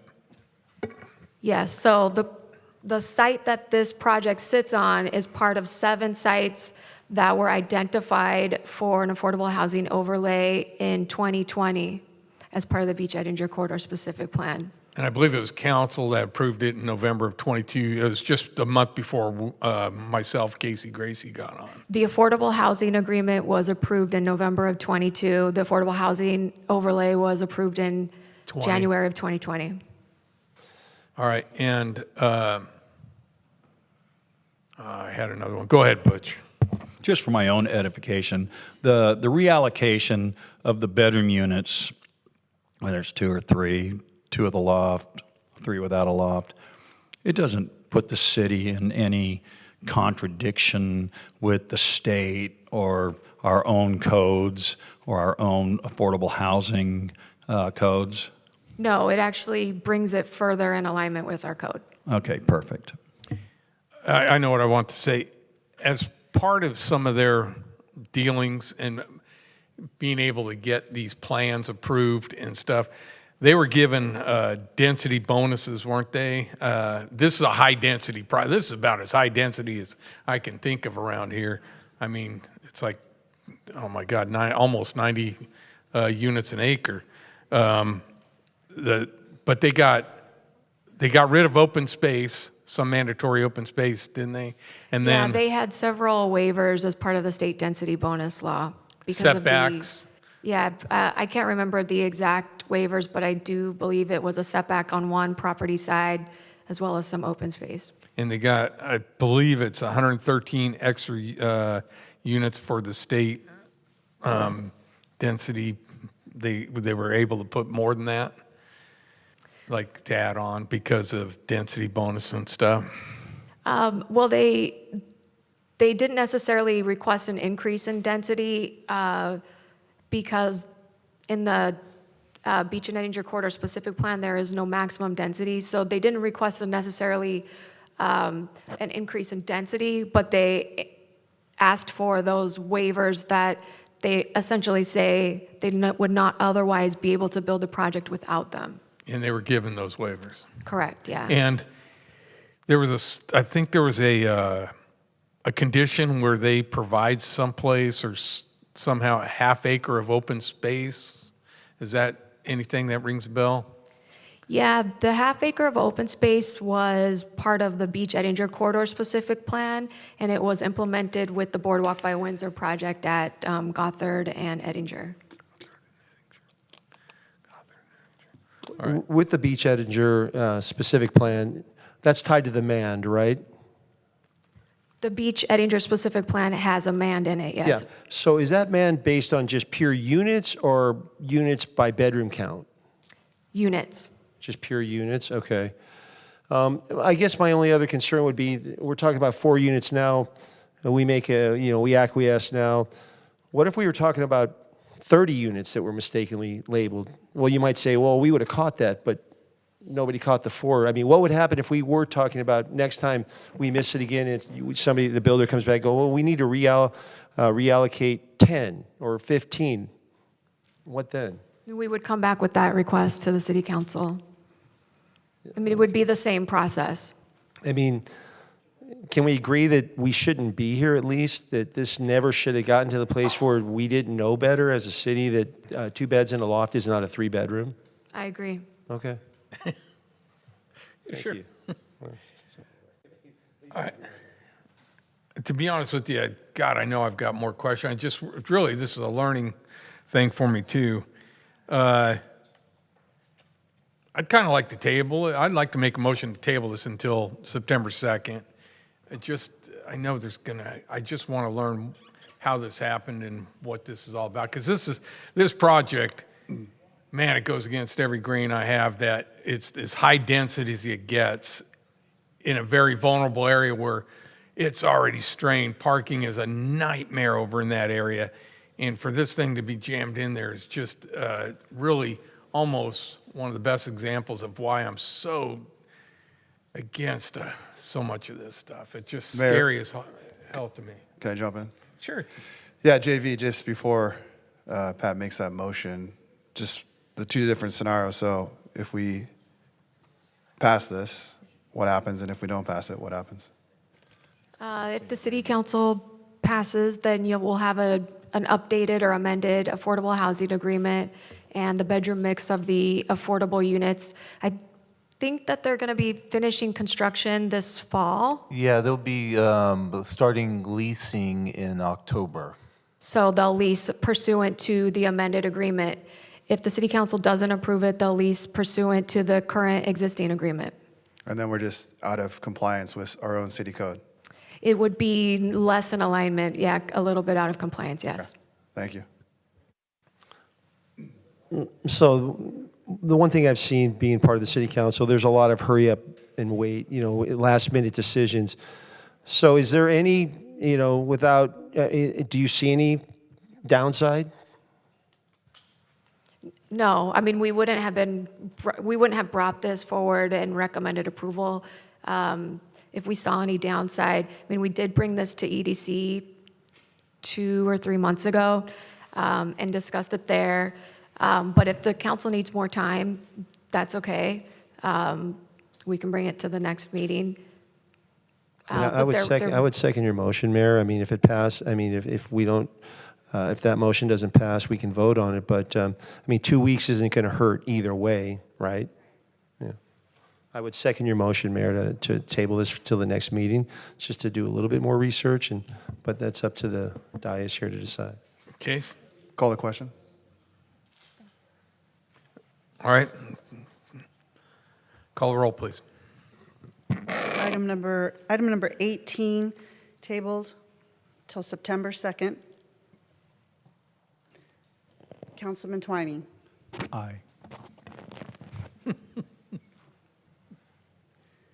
Is that a yay? Nay? Say yes. Councilman Kennedy. Yes. Mayor Pro Tem McKeon. Yes. Mayor Burns. Aye. Councilwoman Vandermark. Yes. Councilman Gruhl. Yes. Councilman Williams. Yes. Item passes 7-0. Thank you. Next item, Don, number 19. Kind of along the same light. So there was a document signed in 1993 for we're asked to amend another agreement for the second time. So in 1993, an agreement was passed with an expiration of 2023. In 2020, there was a 3-year extension taking that new deadline out to July of 26. Now here we're asked for another 1-year extension to take it out to July of 27. So it raises a couple questions. They cite in their reasoning that they don't want to disrupt maybe the renters, if you will, the stability of the project. So it kind of raises 3 questions. Number one is when a affordable housing component expires, if you're an investor and you own that, I mean, potentially from a capitalistic standpoint, that's good news because now you go to market rate.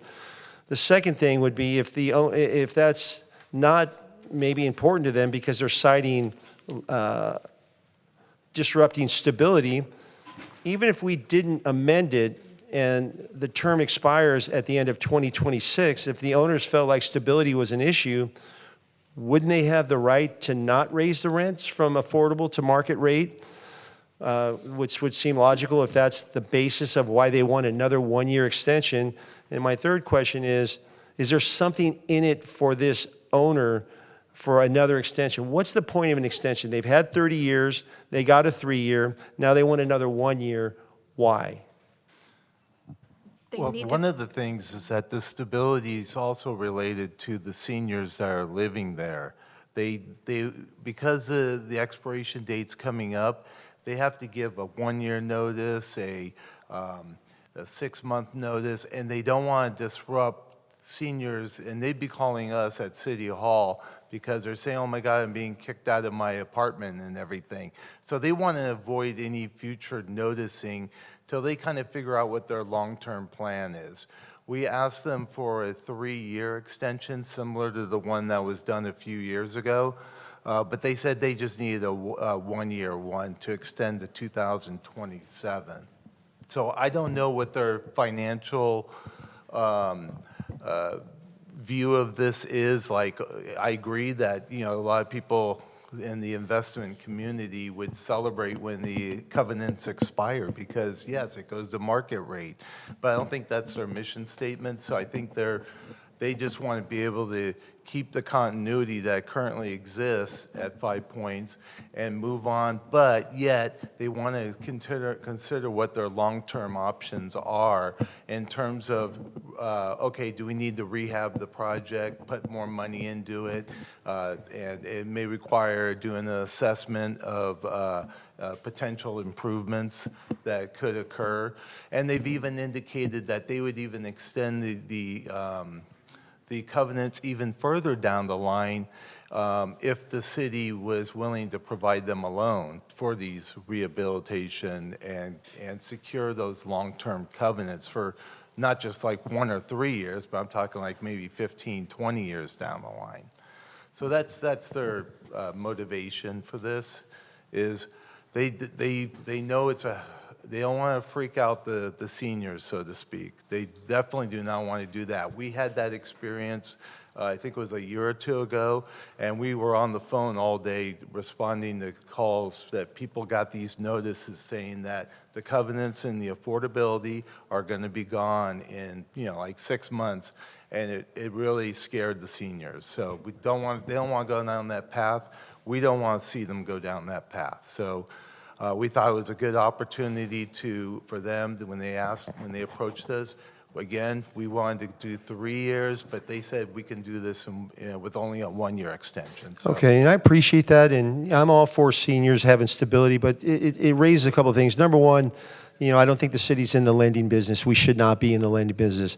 Number two is, so they push this off for 1 year, but again, if they have altruism as their driving force, they can keep it at affordable rates for as long as they want to. They don't need us to grant them any extension. So again, I think the bigger play is, hey, let's see if we can't, appease the city and then ask them for some money. And I don't think that works well, but I think we should consider contemplating a policy that when a renter comes into an affordable housing unit, there should be some kind of notice of when there is the termination date of the affordable housing covenant, so somebody doesn't move in and find out it expires in a year. No senior should have ever signed a lease knowing that it expires in 1 year. And if they're not being told that when they're leasing, if these people have been in there 5 years and they know it's coming, at some point life happens. You can't continue to, oversee everybody's life as much as we would like to. But my point is, number one, we should contemplate a policy that mandates these people notify renters when the covenants expire, so you don't say, oh, I didn't know. And secondly, I would tell this builder, if you want to keep it at affordable housing rates, you've got through 726, keep it as long as you want. I mean, why is it always our responsibility? Well, the benefit of the city approving the extension is we get the affordability covenants. So they're voluntarily asking to keep covenants recorded on their property saying that they're going to rent them for lower income, extremely low or very low? I think it's just low. Lower income seniors. So that's the reason why they're here, because they're voluntarily asking to keep covenants extended on their property, mandating essentially that they will rent those to low-income seniors. Through 27, but again, at a macro level, when we're supposed to have 8,200, affordable units soon, this is not going to heal anything. It sounds good on paper. Hey, we kept another 40 units or 20. I don't know how many we're talking about here. But it's not about the units. It's not about stability or not stability. It's about a protocol. Number one, they've not done a good job notifying their renters, especially new renters, when they expire, because they think they're going to continue to get these extensions. And, the way I look at it is what you allow, you encourage. So as soon as we do this with one set of builders, and again, hey, good news for us if they want to continue to extend it. But, I don't think that's the way to do it, to keep coming back to the well asking, why aren't they asking for 10 years without asking us to lend them money? If you want to be good about it, let's give them 10 years. They don't know what they want to do with the property yet. Well, there you go. So So they're in the figuring meantime- they're figuring out what's good for them, not the seniors. We're not sure what we want to do, so we're going to keep doing this. We're going to keep asking for new amendments to a contract that we signed once, got extended once, we want another one, so we can figure out what we want to do. That is selfish.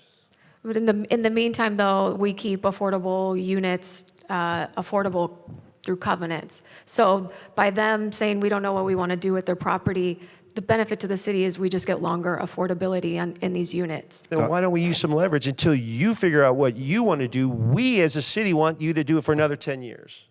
No money lending. Let's be the driver. If we don't want own to the take property. control. We don't own the property. I know, but then we But can say no to them too. Don, let me jump in if you don't mind.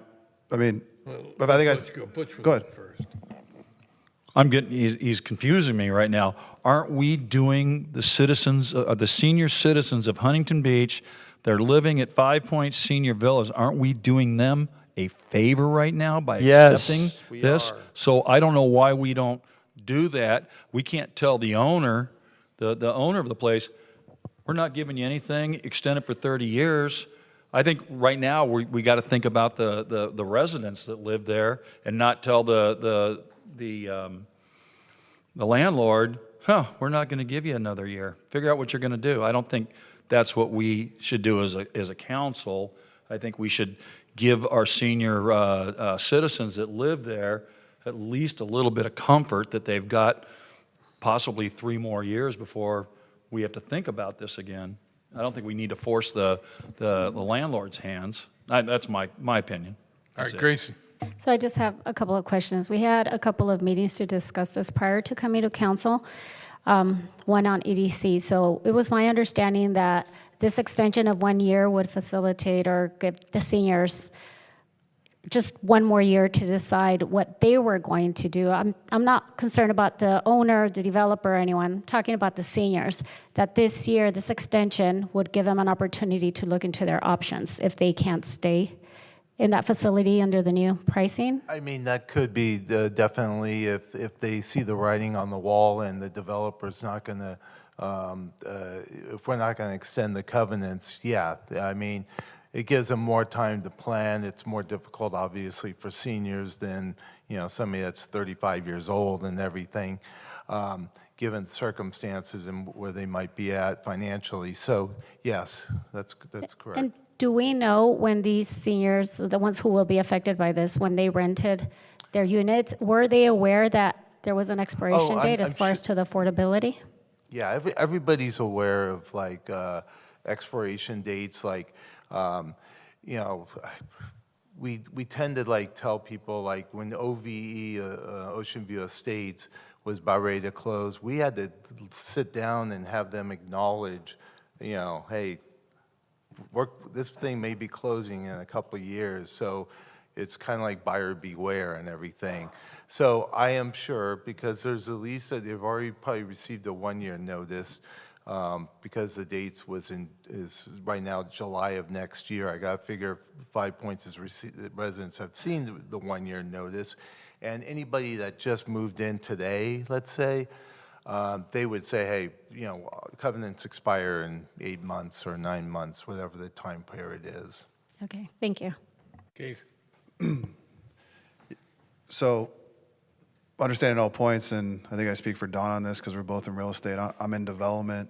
The challenge we have is, me especially being here almost 3 years, is that a lot of places we look, the city's being taken advantage of, especially in development. So on the previous project we just spoke about, I mean, these guys are pros. So why is it always last minute that they need the city to save them something?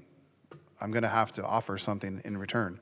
That's just business. So on something like this, it's like, okay, you guys don't know what you want to do, and you're looking to us to save you for a year. Understanding, of course, we're sensitive to the seniors, but what I think, like I said, I speak for Don, is just the frustration that they're always coming to us, the city, as quote unquote the landlord, looking to bail them out because they're not tight in their business or their development, and they're looking for us to clean up mistakes. As a good example, the project across the street at Main and Yorktown, I mean, they needed to change course and build the senior assisted living portion through a nonprofit for better financing. And through that, we were able to get a pilot program, so property taxes in lieu of tax payments when they didn't have to pay it. And that was a great benefit to the taxpayers and the residents. So it irks us. Again, I think I speak for Don unless he wants to correct me, in the real estate business and development business, when a lot of these projects and a lot of these developers are either coming to us last minute with a fire drill looking to bail them out, or they're just not tight with their process and procedures. So that's my issue. And I guess the question is, when do they need this decided by? I mean, I know they need it sooner than later, but is there like a hard go or no go date? If I recall, they were planning to do another notification to those seniors that would be affected by this coming up in, like, I think the next month. Okay. And so when you say they don't know what they want to do on the financing, right? Like they're trying to get financing lined up? Is that the situation? We haven't dived in deep enough into those discussions yet to know exactly. They may want to, like I said, take out a loan and put more money into the project to do some upgrades, improvements, but they haven't defined what those might be or if that's the plan. So that's why they want this time, this extra time, so they can come to, again, 2 parts. Now have to notify the seniors that, you know, they're being evicted, or not evicted, but at least have to pay market rent. And then the other thing, obviously, is figure out what they want to do, if they're going to put money into this project or not. Right. And So I think, again, just coming from the private sector in development, I mean, our goal, why I ran on, and I think I speak for Don as well, is like we're trying to infuse best practices and procedures from the private sector so that the city doesn't have gaps. They're subject to liability. The residents and taxpayers are getting taken advantage of. So in this situation, I mean, it behooves us to have them extend their covenants longer. So have we spoken to them about not, like as Don mentioned, not doing just a 1 year, but going for a 10-year? Like why will they not do like a 10-year extension on the covenants? Well, I mean, like I said, we asked, can we do a 3-year similar to the prior amendment? Yeah. And I think they would probably say, well, we can do 10 years, but then it becomes a negotiation. And that's where I mentioned that they at some point may request, like if we could have a city loan through our housing funds. Sure. But to help finance their rehab work. So that's as far as we kind of got in our discussions, because we were more focused on trying to get the 1 year, because they don't have the information to provide the city to kind of say what their future is going to look like. So I guess looking from a leverage perspective, like what's our leverage? I feel like if we just give them the 1, they're going to take the 1, and you know there's not an opportunity to perhaps get a 10, because it behooves us and the seniors to extend those affordability covenants longer. So I mean, do we have enough runway, 2 weeks to a month, to try to negotiate with them to extend these covenants longer? I mean, if they're not going to do 3, they may not do 10 or whatever. I mean, maybe if we say that based upon tonight's verdict, if you want to call it, it may sway them. But I don't know if they would do 10. I would have to ask. Well, I guess, again, I'll just use the analogy. I mean, in my business, if I go to my seller, I'm in escrow with, and I'm scrambling, hey, can I get a year extension? Like, okay, what are you going to give me? Well, I just, please. Yeah. You know what I mean? So it's just, it's abnormal for this. I really think they were looking at maybe a 15, 20-year extension with a, city housing loan as an offset and everything. That's what I think they were truly looking at, and I think that's the path they would want to go down. Now, obviously, if that's not in the best interest of the city, then it wouldn't happen. Okay. Andrew. Yeah, I agree with both Don and Casey's sentiment here, and it does feel like the city gets taken advantage of by these last-minute decisions where they ask for just a temporary kicking of the can down the road. But I guess my question would be, well, first of all, the loan piece, I think, is a whole nother conversation, an anvil that's been dropped in here on multiple occasions. So it's clear to me in reading between the lines that ultimately that's what they want. They want a loan from the city, and they're trying to use this as leverage. So my question would be is, what are the consequences of the decision that we're making today? In the event that we say no, what do you believe would be the consequences? Are they just going to rip the Band-Aid off and exit? They could let the covenants expire and move on and make the market rate senior project. But they could also, it could put, scare them a little, and that they want to, say, okay, we'll extend to this, and 5, 10 years or something like that. It's something we can broach. But who are the victims in this? If they let the covenants expire and then they move to market rate, the victims are going to be the senior citizens that are taking advantage of the affordable units. Absolutely, yeah. So that's a pretty evil perspective. Got it. Can I, just to clarify something, when we lose something like those covenants, this is one problem I believe I do not like one bit about the mandates put on by the states like RENA and these covenants. If we let them expire, if they don't renew them, they basically get added back to our arena numbers, right? That's, what is it, several units added to our arena numbers, is that right? And what people don't understand, please correct me if I'm wrong, those things are these mandates that they keep issuing year to year to year. They're in perpetuity. I mean, they keep going. And as they expire, they just get added on to the number that exists. So it never ends is what I'm saying. These mandates never end. And matter of fact, they just keep adding up. Once we get 20 years into this, like we're hitting right now with these numbers, if they decide not to do it, they get added to our arena numbers. And then the next year, the next projects, they decide not to because they've gotten their money's worth or whatever their mission is. You know, whether it be philanthropy or what money making or whatever they did it for. But it just gets, it never ends is what I'm saying. Am I off base on that? I mean, RENA's been around since 1969, and it keeps growing and growing. And there isn't a city that I know of that, except maybe one, that's meeting their RENA production goals. And when you don't plan for your RENA, yeah, it gets added to your following RENA, which occurs every 8 years. So every 8 years, we get a new RENA number. Any RENA we didn't accommodate gets tacked onto the new RENA. So at some point, you got to get real creative to meet those building. You got to basically. Right. It seems to me in the long run, it's almost like almost everything at some point in time in the long term would end up when you to have be a mandated long term. I mean, low-income housing. Potentially, when you have existing affordable units, they're based on an old RENA, right? Whenever they were developed, so when you have units, what we call at risk of converting to market rate, you're usually trying to plan for how you can prolong those as affordable units and not lose them to market rate Or replace. And part of a program to prevent them from converting to market rate is through like a rehab project, which generally only happens through, like what Charles says, through some sort of housing trust fund loan, rehab loan. So that is probably what they're going to be looking at. Sounds like they're not ready yet to figure out what it is that they are going to move forward with, whether it's that or they sell to another affordable housing developer who maintains the long-term affordability of those units, or they just let them convert to market rate. Well, the long-term effect of it scares the hell out of me, I'll tell you.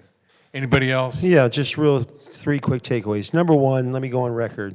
I love seniors. I am a senior. When I go to Mother's Market, I go on Wednesday, get the discount for seniors on those vitamins. So let me be clear on that. Secondly, when you have a goal in business and nobody obtains a goal, it's time to reset the goal. So that's something we can't really change. But the arena is ridiculous. If you just told me that no city hits it, that shows unrealistic goals are being set. But what I really wanted to say is kind of what Andrew said and kind of caveat with what Casey said. We as a city need to do a better job negotiating. In 2020, we held all the cards, and we should have said, we'll give you that 3-year term, but we really want a 5-year term, or we want a 3-year term and a mandatory second 3-year term or a 5-year term because it protects our seniors. Back to that. We just give away 3 years and then roll over to 1.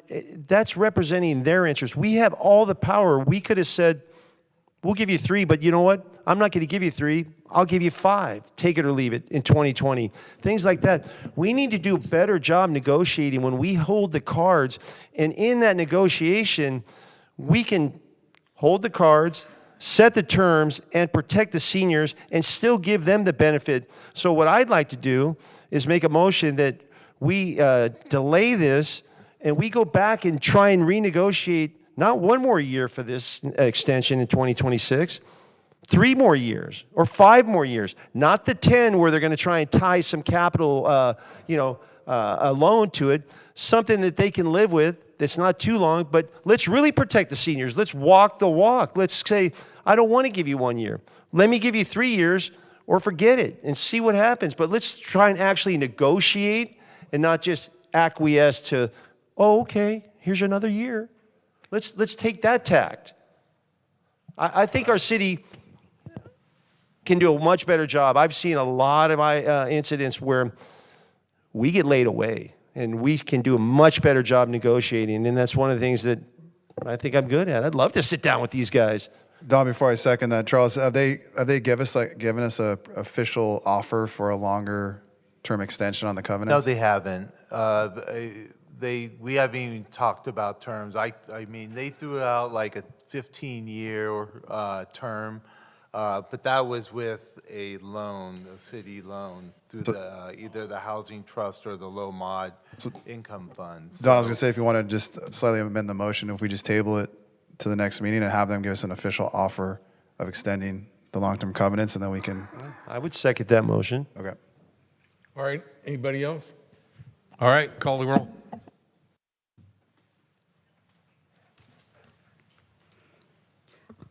Item number 19, tabled until September 2nd.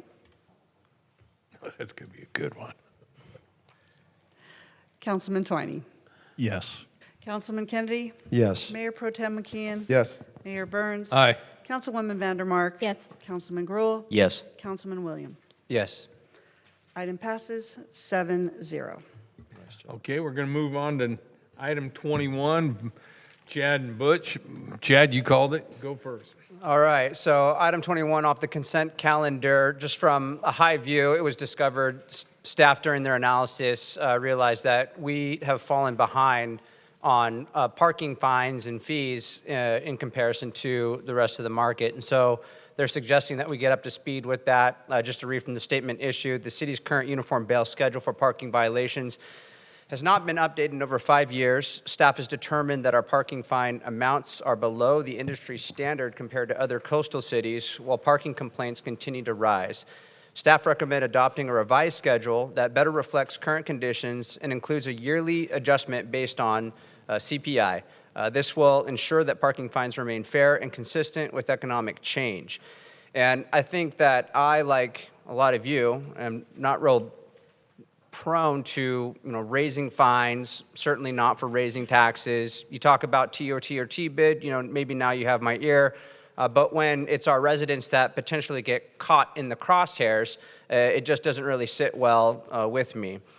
But in their financial impact report, here's sort of the carrot. The proposed changes are expected to increase parking fine revenue by updating fine amounts and encouraging timely payment through late fees. It is anticipated that we will see an increase in revenue of approximately $1 million based on the number of citations issued annually. The annual CPI-based adjustment will help ensure that future fine amounts keep up with inflation. No significant costs are expected to implement these changes.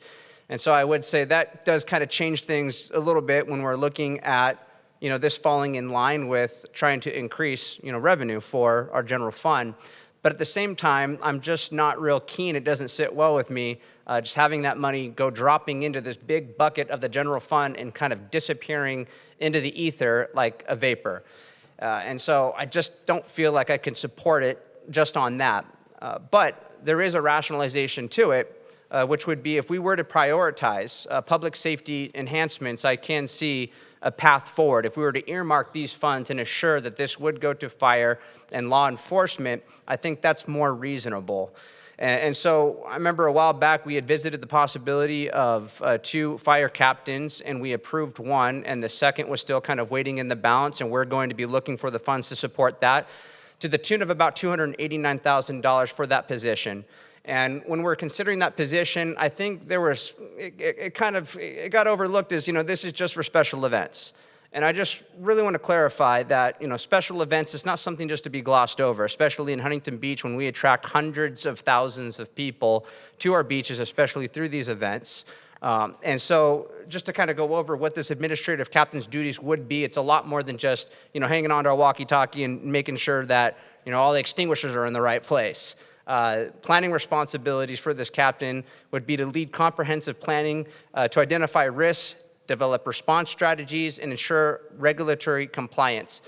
They're involved in risk assessment and permitting, emergency operation integration, update the city's emergency operation plan to incorporate event-specific plans such as for floods, hazardous materials, mass casualties, develop incident action plans, IAPs, outlining objectives, tactics, and resources. They're in charge of training and exercises, coordinating with all different types of agencies from, the FBI, the EPA, the FAA, Homeland Security. I know that we're looking at the possibility of trying to partner with the Olympics coming up. Councilmember Andrew Gruhl and Gracie Vandermark and Casey desire to explore opportunities for the city of Huntington Beach to engage in Olympic-related programming and partnerships. This just all involves even the more. They would be coordinating with even the FBI and possibly the CIA. And so there's a lot on the plate for these events. They're working with the local agencies, county and regional, the state agencies, as I mentioned, FEMA, I mentioned EPA, and the list goes on in terms of these responsibilities. So again, I can see justification for allocating these funds towards public safety enhancements, and so I would suggest doing that. And also for law enforcement, there's a whole myriad of equipment needs that they have, and then with the upcoming bio labs, computer labs, the drone services that we're looking into, the downlink, there's these continual needs. And so this would be regular money coming into the city. And again, I hate to just see it splash into the general fund without any direct oversight. So I want to prioritize public safety enhancements. And so what I would do is I would move to adopt Resolution 2025-53 as presented, with the addition that the City Council directs staff to allocate the anticipated additional revenue of approximately $1 million from the updated parking fine schedule exclusively to public safety enhancements, specifically prioritizing funding the second administrative fire captain position, noting that the funding for this position would total approximately $289,500, with the first already approved, and direct any excess funds to the police department to be spent at the discretion of the police chief. And staff shall track this revenue separately and provide quarterly reports to the council on its use to ensure it is not absorbed into the general operations without oversight. It sounds awesome, but Yeah, I think I it's- need some yeah. direction if that's possible. So I think you can provide direction to come back with a plan to use the money. This has not been agendized, especially not the specifics of hiring a fire captain with the money. So again, you can take the one action. In direct theory, staff. is it possible that we direct the money from fines Yeah, for we- that, earmark it basically? We want to make sure, we would want to make sure that any fines that are accumulated, that money is being used properly. So again, if you want to, you can adopt the resolution, but bring back a plan to use the money. And so my understanding with discussing this a little bit with you, Mr. City Attorney, and looking into our city charter, it says that we can, at any council meeting, as a council, direct funds, we can earmark these funds. It's not on the agenda. That's why I'm telling you, you got to bring it back. Okay, so as part of this motion, though, I would like to earmark how these funds would be spent. You can direct staff to come back at the next meeting with a plan to earmark the funds. Okay, so with that, I would like to make that motion, adopting as presented, while directing staff to come back with, a study This is my to direct those funds? I'll second, yeah. I'll second that. Yeah, with a plan to how the funds can be used. All right, Butch. Okay, I like the way my colleague, Councilman Williams, is thinking over there. I totally agree with him. I just wanted everybody to know that the police department did this is a matrix of 76 different parking infractions that could be given out. It's very little writing, that's why I have my readers on. Out of the 76 on there, 68 are fine-producing parking violations. And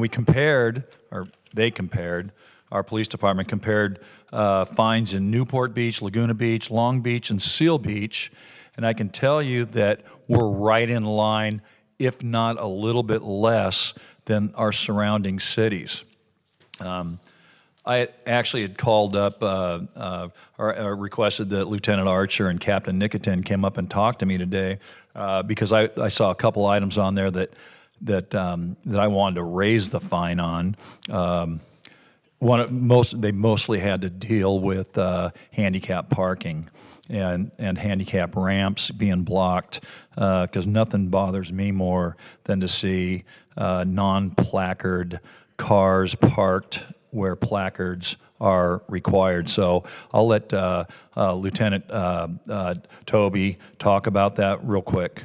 I'll just be very brief, but I just wanted to address a couple of your points, Councilman Williams. One, actually, to give credit where credit is due, Community Services had a lot of research in this, and our beach operations team helped put this together with our parking control, so I just want to give credit there. But the impetus with this was really during our special events that we talked about. A lot of times we were seeing violations occur because as these events get bigger and bigger, we're charging more and more for parking, and the parking fines weren't commensurate with what the parking pass would be. So people are like, well, I can just park here on the sand and get a $42 ticket, or I can pay $40 to park in the state beach. I'll just leave my car here and take the ticket, and it's only $2 more. So we really wanted to make sure that the punishment fit the crime, so to speak. And so in doing that, we looked at other coastal cities, Seal Beach, Laguna Beach, Long Beach, Newport Beach, to make sure that we were kind of in the same realm, to make sure that we were at the industry standard for what a fine should be for all of those violations. And that was kind of, we haven't done this in 5 years, so we wanted to make sure that our bail schedule was appropriate.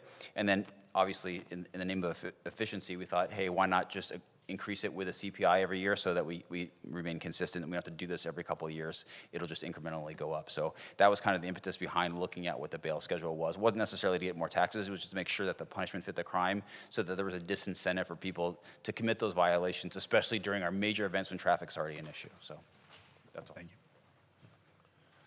Mayor, if I may, so I just want to say I think earmarking funds is a slippery slope, because to counter the comment made about no oversight, our role as council members is to increase revenue responsibly where we can and then reduce expenditures. Money comes in through the general fund, and then we as council are the oversight and decide where that money is allocated through the budgetary adoption process based on the department's needs by earmarking. So in this case, if police are bringing in more revenue, by you guys' rationale, then it should just go to the police. Well, what about community library services? When they have these events, at the beach, et cetera, should that revenue just go to that department because they were the ones that brought in the revenue? So I just think it's a really slippery slope. There is oversight. We are the oversight. We adopt the budget every year. So the money comes in, and then the departments tell us what they need and the services they need, and then we decide through staff and the city manager how those funds are allocated. Let's discuss that when it's agendized. Am I wrong? Oh, okay. Yeah. I'm done. I'm just here to answer questions if there are any. All right, Butch, you got anything else? I don't. Thank you very much. I thought you had some suggestions on raising. Did that go by the wayside? Yes. Okay. Don? Yep. I just have one category here that I wanted to see if there's something we can take a second look at. It's the placard, the $880 fine. Mm-hmm. So 2 of the 3 I can get behind 100%. One is fraudulent placard or plate. You do that, you deserve to pay a big penalty. The second one is placard holder not present, which, for those who might not know, might mean my mom's got a placard, I take her placard, I go park, and they go, well, where's Mrs. Kennedy? Oh, she's not here. That's a fraudulent use of the placard. That, again, should be fined at $880. The invalid disabled placard / plate, I think we should take a look at that. I had a resident reach out to me who certainly has a viable placard. She's done well in life. She's had, a personal assistant / secretary for 30 years. She's now a widower. She doesn't have to manage her day-to-day life. Her secretary retired, so recently she found out that her placard is now, she got a ticket and it had been expired for like 5 days, maybe 10 days. So now she's forced to pay an $880 fine for really lack of oversight. So kind of like a fix-it ticket. The first 2 I mentioned, there's no wiggle room. This third one, when somebody who's disabled, which there's a lot of reasons people are disabled, health-wise, mentally, whatever the case may be, but if there's a slight lack of oversight, if we could maybe put a window, like if if it's been breached for 30 days or you get a ticket and you renew your placard because there was a lack of oversight, nothing malicious, then it's almost like you don't have to pay that fine. Maybe you pay a slight registration fee, but in her case, she's had this placard for probably a decade. Her assistant retired. She's an older woman, and she got a ticket, and she didn't even know her placard was expired, and it's like 10 days in between. Yeah, so we actually do have that. There's a vehicle code that allows us to reduce it to a $25 fee if they can show proof that it was expired, but they have a valid one, right? So what we see sometimes is the temporary permits, or someone like breaks an ankle or something like that, they get better, they don't have it, they'll issue the citation. But if it's something like that where it's a permanent placard, or not permanent placard, but if it's something that they renew every 5 or 10 years, and sometimes they display the wrong one, an expired one on accident because they get it mixed up in their car. As long as they show proof that they have had a current one at the time of the violation, meaning this day they had one that was valid, we reduce it to $25. But it was valid, but it was expired. Right, so like if you had one that expired, say, August 1st, and you got the ticket today, but you went and got one that was good from August 1st till, the next 5 years, we would reduce it. Would they issue one backdated, though? They might, yeah. But I would imagine they wouldn't. Like if I have it expire on August 1st, I get a ticket on the 10th, I didn't know it was expired, all of a sudden I get a ticket, I find out it's expired, I'm an older person, and then I go to do whatever I need to do. I don't know how to renew a placard. And I go down there and they go, here you go, renew it. They're not going to say, we'll backdate it to August 1.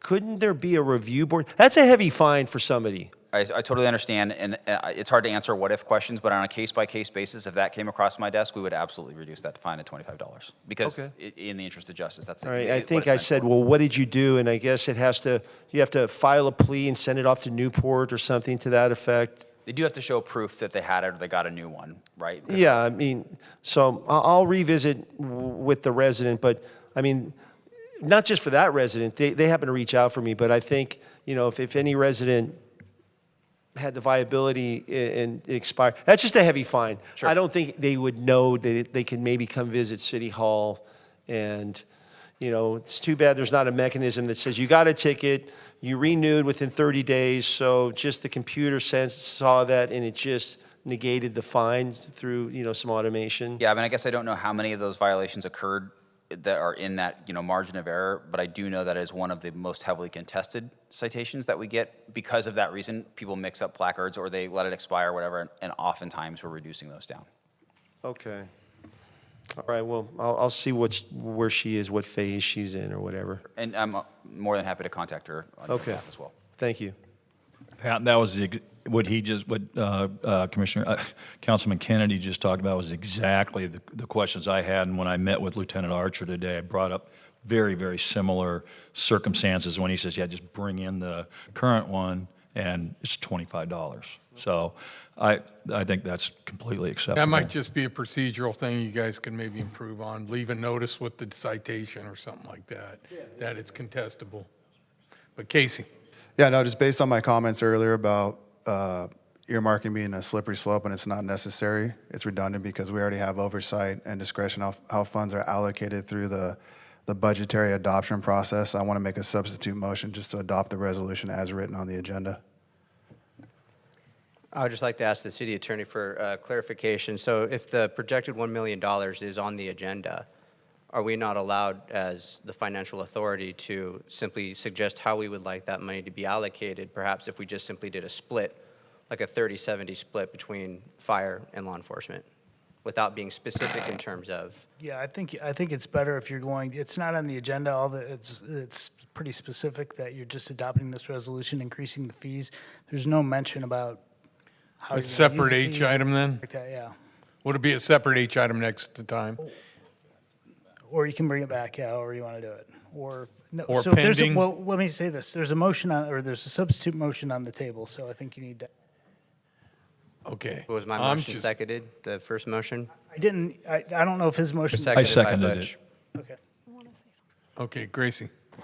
To the statement that there is no oversight, I agree with Councilmember McKeon. We are the oversight. I do believe that every time we go and we review our budget, we make the decisions as to where the money is better, most needed. And that is part of our job. I just don't feel comfortable with earmarking or restricting funds that can go to our general budget to where we can make decisions based on what our needs are at that time. If we can't trust the council to make those oversight decisions, then why are we here? I think that's our job. So I've got just a couple questions, not directly on that topic, and then I'll touch on that. On are the RVs an issue right now within the city? The unpermitted RVs, have we seen that, more focus on that? Yes, in fact, I think next council meeting we have an item to just clean up some language for one of our ordinances. But yes, the oversized vehicles and RVs tend to be an issue for us. So is it the non-permitted ones, and have they been following up on the tickets? Yes, to answer your question, the next clarification language is just to make sure that we can enforce some trailers, because we've been having issues with trailers. But there are some parking violations that are included in this that would go up slightly as well for RV things. But yeah, they still have to go through the process to get the 3-day permit if they're going to park an RV on the street. And then obviously, I think this is an interesting conversation, because when I first saw it, I was worried. To me, I just read it as like a tax, right? But I get your point about there being kind of an incentive structure right now to actually park illegally or undergo illegal activity. Obviously, I'm not talking something crazy, because you do the cost-benefit analysis that makes complete sense. So I was a little bit apprehensive on it, but I now understand that point. I also understand both sides of this conversation in regards to the funds. I mean, it is nice to have some oversight, generally speaking, on like where our funds are going, especially when it comes to public safety, fire, and that this is directly related to that. We don't want to tie our hands too much behind our backs, but I also, is there some sort of a compromise here where we know, and maybe this is a question for the city attorney, where at least it's like there's a general bucket where we look at this and we say we're increasing this much amount of revenue, and it's going to go into the bucket that's specifically fire, safety, something along those lines. I don't know. Travis? And again, if you want to bring something like that back to a future meeting to make that call, you can certainly do that. Gotcha. Okay, well, I'd like to second Casey's motion. Like I said, we are the finance authority. That is our job, and we can't always make those decisions when the time comes and that's needed. But Andrew, I think unless Travis wants to answer your question, but yeah, I mean, through the budget adoption process, like we go through all the areas where we're increasing revenue and all the areas where we're reducing expenditures, and then you adopt that budget based on the final results. So again, we have oversight. So the goal, like I mentioned earlier, as council members, should be to increase revenue where appropriate and then reduce expenditures, and then we allocate the funds to each department's needs. Again, I think it's just a really slippery slope to start earmarking money as it comes in. When you look at the city in totality as a corporation, and as the money's coming in, then we're going to each department to satisfy their needs. What would you say is the highest priority in our city in terms of departments? Well, the number one rule of government is public safety, but what does that have to do with earmarking funds? Again, like my analogy of, community and library services has done a great job bringing in more revenue when they oversee our big events, et cetera. So should all that revenue that they bring in be earmarked to the community and library services department? No, it's to the general fund in totality, and then we allocate the general fund money based to each department based on their needs. That's how it works. So there is a great need for a second fire captain over special events. We know that this is not just, an event to kind of give a waving of the hand, no big deal. It's been expressed. There's also great needs within our police department. This is regular money that would be coming into the city. And so if it is a priority, if it's something that we're going to put up front and first, why aren't we funding these positions when we're funding positions that are vacant in administrative roles outside of public safety? So it just seems like the priorities are out of whack. We had the money during the budget proposal. We had a $1.1 million surplus, and so the request is just for another $289,000 to fulfill these positions. And this is a very critical position, especially the fire captain over these events. So it doesn't really comport with me. Yes, we do have that responsibility when these funds go into the general fund. And I fought, to try and put public safety first. Some of us, voted in favor of it, and others blocked it for reasons that don't make any sense to me. Okay. I totally agree with your theory and everything. I also agree with Casey's, but I believe it's better that we address it because unfortunately, having been a policeman and seeing how budgets work and stuff in cities, really what it comes down to is we would just end up adjusting the budget if we earmarked it. We would just end up, but we're really on a slippery slope right now of speaking of something that's not agendized. And I love the idea, but I think we ought to make it a council member item in a couple weeks or a month, whenever you decide. Let's write it up, think about it, but let's deal with these fines increase first, and then we'll deal with because I like the idea, but I know how budgets work, that it would just affect what we allocate. It could affect that. Well, for clarity, though, and there's validity on both sides. Everybody said that, no doubt about it.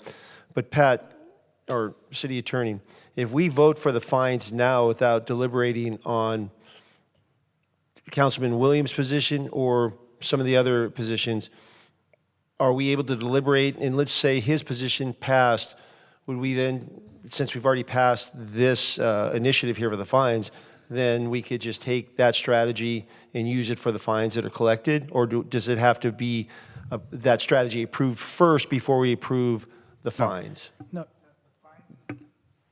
My mic's on here. So what's on the agenda tonight is to approve the resolution, which is increasing the fines. That's Okay. all that's on the agenda. Okay. Yeah, but can't we come back in 2 weeks if there's an H item, whatever it may be, on how to reallocate the budget for positions or for fire trucks or whatever it may be, then you can come back and do that. Can we like say approve Casey's with the slight change that it's conditional on a discussion set up as an H item, that we discuss the allocation when it's agendized? Like we approve the raising, but You can just bring open it, to you discussion. had a good idea, Mayor, just bring an H item back. Yeah, just bring an H item back. Yeah. It's just clean. Okay, So so we would can it work vote on if the if we did a substitute motion to direct, staff to place an item on the agenda at the next regular city council meeting to consider directing the allocation of the projected $1 million in revenue? So I think during your council member comments at the end, when you have the ability to bring items back, if you don't, you can. New items. Fair enough, okay. Okay. Call the question on my substitute. Yes, call roll. So just to clarify. Oh, yeah, this, Clarify, my substitute motion is just to adopt the resolution as written on the agenda. and it was seconded by Gracie. And for clarity, for double clarity, this passes if it does. Councilman Williams can bring an item forward, we deliberate, and vote again on his strategy or the council's strategy. Not tonight. No, not tonight. Yeah, No. Yeah, got it. Correct. Okay. Okay. I just wanted clarity. Call the question, please. Okay, for the record, we are voting on the substitute motion, first by McKeon, second by Vandermark, which is to pass the item As written on the agenda. as written on the agenda. Yes. Councilman Twining, Yes. Councilman Kennedy, Yes. Mayor Pro Tem McKeon, Yes. Mayor Burns, Aye. Councilwoman Vandermark, Yes. Councilman Gruhl, Yes. Councilman Williams. Yes. Item passes 7-0.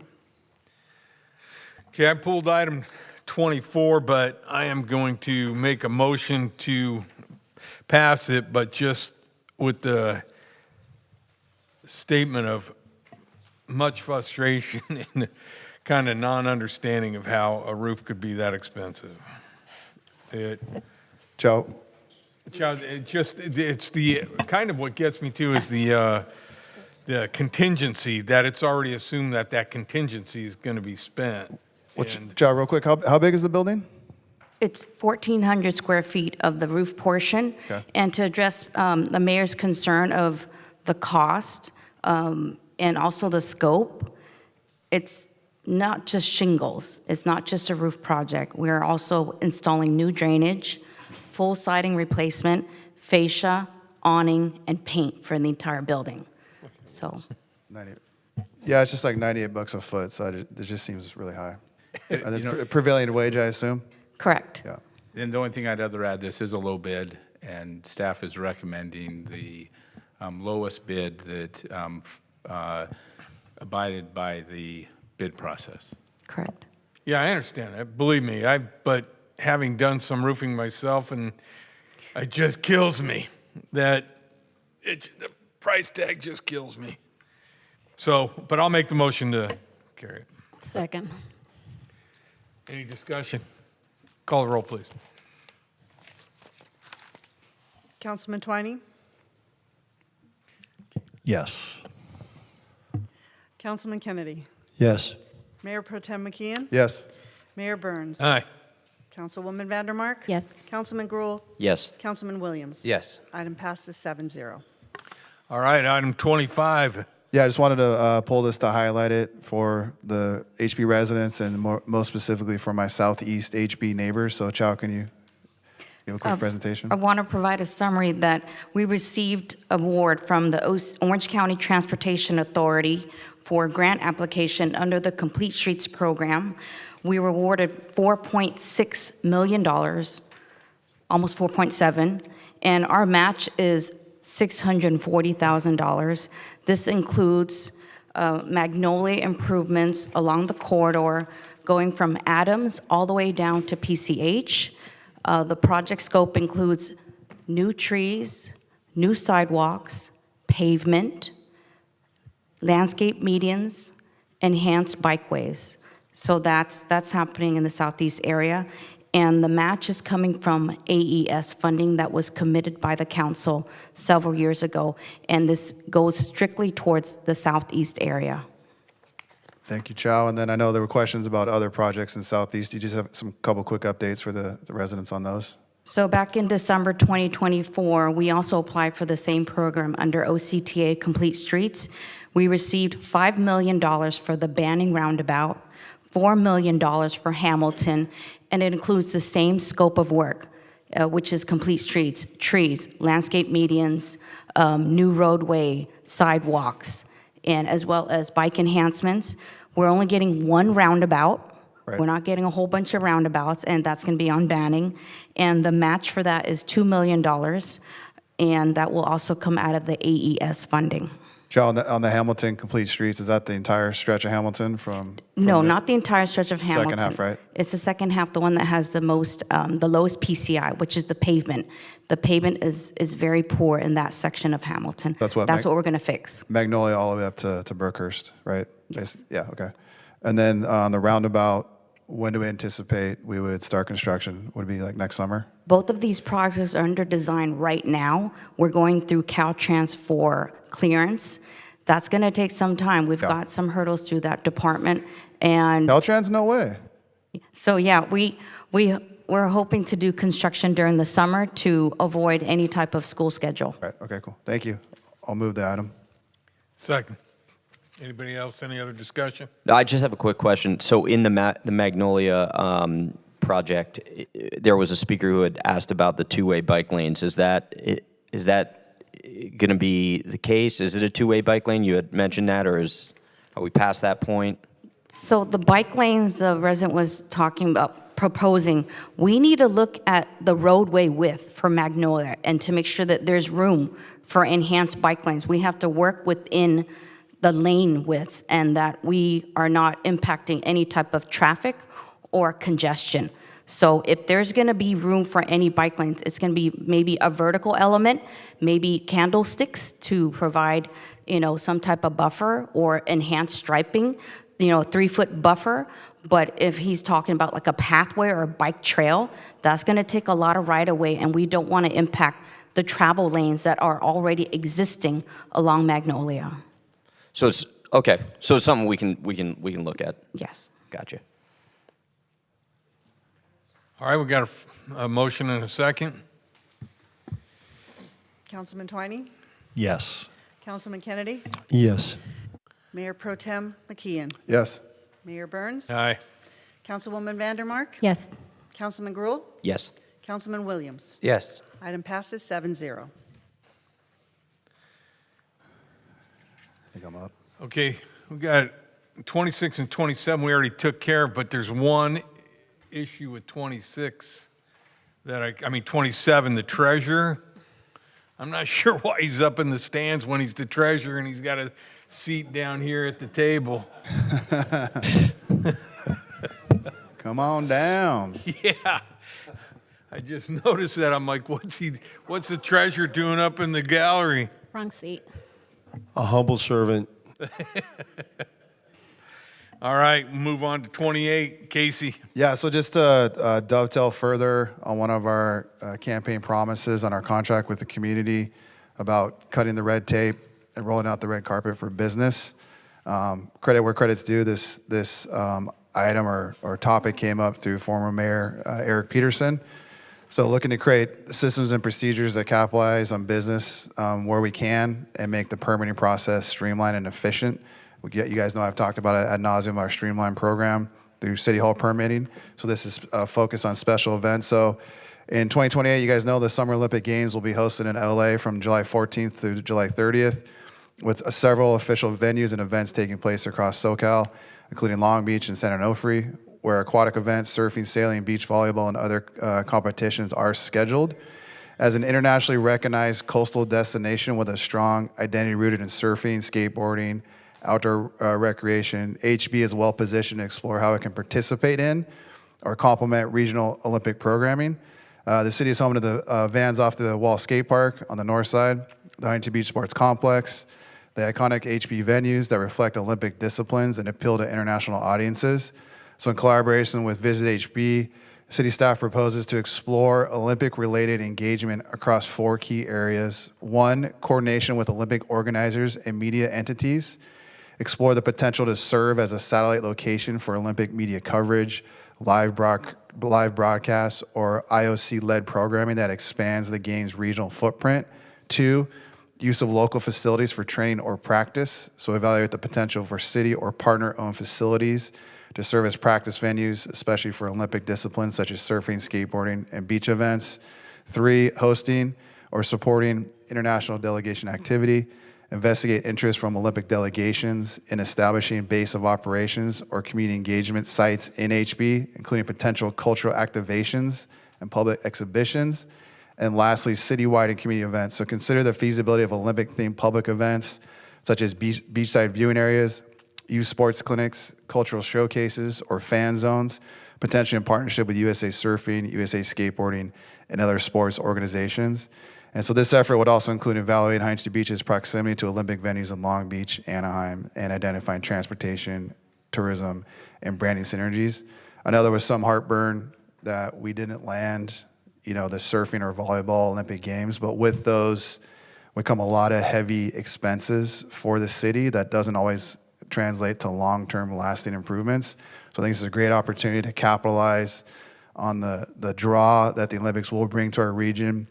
Like I said, with the events in LA, Long Beach, all the way down to San Onofre, and we're in the middle of it. So I think this would be a great opportunity, and hopefully this will create a template so when the Olympics are gone, if other events like this come up, we can jump on it quickly, streamline it, and make sure we're capturing as much business and tourism as we can. So with that, the action would be direct the city manager to implement a plan as described above in coordination with appropriate city departments and Visit HB to explore opportunities for the city of Huntington Beach to engage in Olympic-related programming, partnerships, and activation efforts leading up to and during the 2028 Summer Olympic Games. The plan should include development of a policy to streamline the process for Olympic-related activities, such as use of local public or private facilities for training or practice, beach events, cultural activations, and public exhibitions, and Olympic media coverage and community engagement sites. And this agenda item was co-authored by Councilmember Gruhl and Councilwoman Vandermark. I'll make the motion. I'll second. And I agree, we did not get the Olympics here in Huntington Beach, but we will definitely be impacted. And if there's anything we can do to facilitate any sports practices, tourists, any of the athletes, it would be amazing, and it would be great for us to be prepared to handle any of their needs. So thank you for including us. Yeah, I think it's important that we recognize the significance of this because it kind of, it sounds good sometimes in the city council meeting, but as a subject in the business community and one who's worked with all the small, medium-sized businesses, large businesses as well throughout Huntington Beach, one of the biggest barriers when it comes to establishing these activations, especially when we have big events coming to the city, is the know-how, right? So if we have established a position where the city is going to act as a consultant, as I've said in many occasions, right? The city should be there to be helping the businesses, not penalizing us and acting as police people, but consultants, that we can now establish, and we can really lean into Streamline HB, which I think is great because we can kind of see how it can hold up through this process. Then we give the businesses of Huntington Beach really a template through which now they can establish these activations to increase revenue, fix their, not fix, but also amplify their own branding, and then we become the central area between all of these different Olympic, events, and everybody knows Surf City USA, Huntington Beach. I think this is huge. I think this is going to be really impactful, so thank you. I like that point because, when I first met you, when I was campaigning, you explained to me getting your restaurant open, how it was taking so long, an existing restaurant to take you 2 years to get through the permitting process. And that's where really the Streamline HB program that was created. That idea was at that event. So I like your point where now if you create the template, not just for the city, but for businesses, where it's like plug and play. So they prepare all the offerings to capitalize on the Olympic tourism and the customers it'll bring. But then if there's another event and we can have the same system and procedure in place, they can just rinse and repeat and change it for something else and capitalize on that. So I like that. It's a good point. Yeah, and just to bring to light, the seed of this idea that Casey built, I think you worked with staff and everything, into what it is now, just came from a simple suggestion from one of our business owners in the area, and ex-councilman Eric Peterson, that he was putting together something, place for a potential Olympic practice center, and they said, we don't know if we can do it because it takes too long. He called staff and got a hold of Casey. They built this up to now, and this is how we do so much. We get a call, and hopefully we build it up from there from ideas from the citizens. And this is the epitome of how it works. Yeah, on that note, good leadership is nimble. This shows real signs of being nimble, responsive, and receptive. And if you remove the bias from the perspective of what the council has achieved, the Fab Four, you guys really have started a lot of initiatives that are business friendly. They've been good for the community, good for the residents, and living up to what you campaigned on. Again, if you want to remove the bias on how you view people's achievements, you guys have really hit a lot of your milestones, and I'm happy to be voting on this. And the way you summarized it, Casey, was very well spoken. And Gracie and Pat, Andrew, you weren't part of the Fab Four, but you're in now. You guys are really actually, you're producing, and I'm happy to sit here next to you guys. Let's keep it going. That's good stuff. So, did somebody make a motion to vote? Yeah. I made a motion, yeah. Casey made the motion, Gracie seconded it. Let's hear the roll call. Councilman Twining. Yay. Councilman Kennedy. Yes. Mayor Pro Tem McKeon. Yes. Mayor Burns. Aye. Councilwoman Vandermark. Yes. Councilman Gruhl. Yes. Councilman Williams. Yes. Item passes 7-0. Item number 29, Gracie. Thank you. So actually, the idea for this item came when one of the residents approached me and was concerned about the dog beach, saying the dog beach is getting smaller and smaller. What is going on? So I reached out to staff and I asked them, I said, is this usual? Is this because of the season? What's going on? And they said, no, actually, this is not the way it normally is. So if somebody noticed, somebody that visits the beach regularly, it's probably because it is changing. So I asked them, why is our beach shrinking? I mean, that is our biggest asset in the city of Huntington Beach, and we have to do everything we possibly can to protect it. And then we started talking about the sand replenishment, the history of how it started, which I had no idea before I got to council and I started researching it. I had no idea why the sand replenishment was needed, how it started, where it originated. And then I had a presentation, and in that presentation, they explained how the Army Corps of Engineers started on this program, and they created the Yetis, and because of the Yetis, the sand is just not flowing the way it used to, so now that sand replenishment is necessary.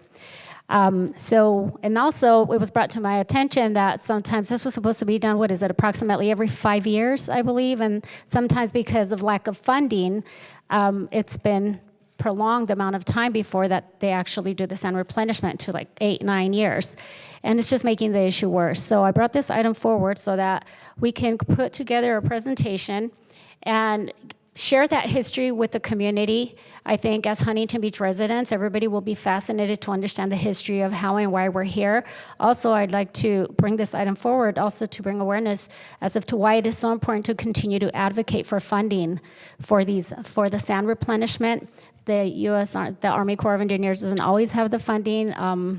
Sacramento doesn't always have the funding, and we have to go sometimes up to DC to beg for the funding. So I brought this item forward to help the community understand why it is that our beaches might be shrinking a little bit, bring awareness to the issue. We cannot afford to lose our beaches. We have to do everything we can to protect them. And along with me is Councilmember Andrew Gruhl and Don Kennedy are joining me on this item. So I can't wait to see the presentation that you guys bring together, and also all the options of what it is we can do to continue to protect our beaches. All right, Don. Thank you, Councilwoman. When you asked me to be part of this, I was ecstatic. As one who grew up on the beaches, still loves the beaches, surfed these beaches. The importance of sand, I've learned over the decades how the sand does move from north to south. You know, you can see models of what has happened to the jetties in Newport Beach, the way it comes around each jetty. So sand replenishment, as you said, it's paramount to maintaining. It's like keeping the foundation of your house solid. So when you asked me to be part of this, because you know I enjoy the beaches, and I was just real happy to be part of this. I'm proud of this initiative that you've brought forward. And if you want to really kind of just get a summary, just read the issue statement that's attached to the agenda. It's got some great facts about the Army Corps of Engineers, when it started, as Gracie just kind of touched on, the need, what they did to reverse the efforts from the 1930s. They were mandated in the 60s to change what they did to kind of correct what was originally put in place. But it really does strike a chord on how important sand is to a beach city. So I'm happy to be part of this, and thank you for adding me to this. Thank you very much. It's a great item. Andrew. Yeah, I just want to add something else to this, not to be a sensationalist, but look, you lose the sand, you lose the city. I mean, it's that simple, right? I mean, the sand is the core lifeline that protects this entire city. So we're talking about coastal protection, recreation and tourism, flood mitigation, and most importantly, from a chef's perspective, ecological support, because ultimately I own a seafood restaurant as well, right? I mean, marine conservation starts at the point at which the ocean meets the land. And I encourage everybody to actually just do like a 2-minute Google or AI search, et cetera, just to learn a little bit about this history, because I think that it's really, really important. But Gracie's right. It comes down to the dollar. It comes down to money. So we need to obviously take the time and make the effort to go and try and find the funds, because nobody's just, we're not going to be able to get 200,000 city residents to fill up the back of their, Mazda 323s and dump some sand at the beach. It's got to come from somewhere. And it's so important that we start addressing these issues right now. So thank you very much, Gracie. This is huge, and I'm excited to see not just how we can look ahead for this for 5 years, but even like 10 years, 15 years, and make sure that we continue pushing this issue forward. So I'd like to make a motion to move the item 29. I second the motion. Call for a vote, please. Item number 29. Councilman Twiney. Yes. Councilman Kennedy. Yes. Mayor Pro Tem McKeon. Yes. Mayor Burns. Aye. Councilwoman Vandermark. Yes. Councilman Gruhl. Yes. Councilman Williams. Yes. Item passes 7-0. All right. Would any council member like to add any new business to the next agenda? I would like Chad, to direct. you do? Imagine that. I'd like to direct the city clerk to place an item on the agenda for the next regular city council meeting to consider directing the allocation of the approximately $1 million in projected revenue from resolution number 2025-53 to the fire department and to the police department for public safety enhancements. Anybody else? All right, with that, I'm going to turn the meeting over to the control of Councilwoman Gracie Vandermark. I'd just like to adjourn the meeting in the honor of the memory of Fountain Valley Chief Bill McQuaid, who passed away recently. So the next regularly scheduled meeting of the Huntington Beach City Council Public Financing Authority is Tuesday, September 2nd, 2025, in the Civic Center Council Chambers, 2000 Main Street, Huntington Beach, California. Would anybody like to second my? Well, second. Okay, meeting adjourned.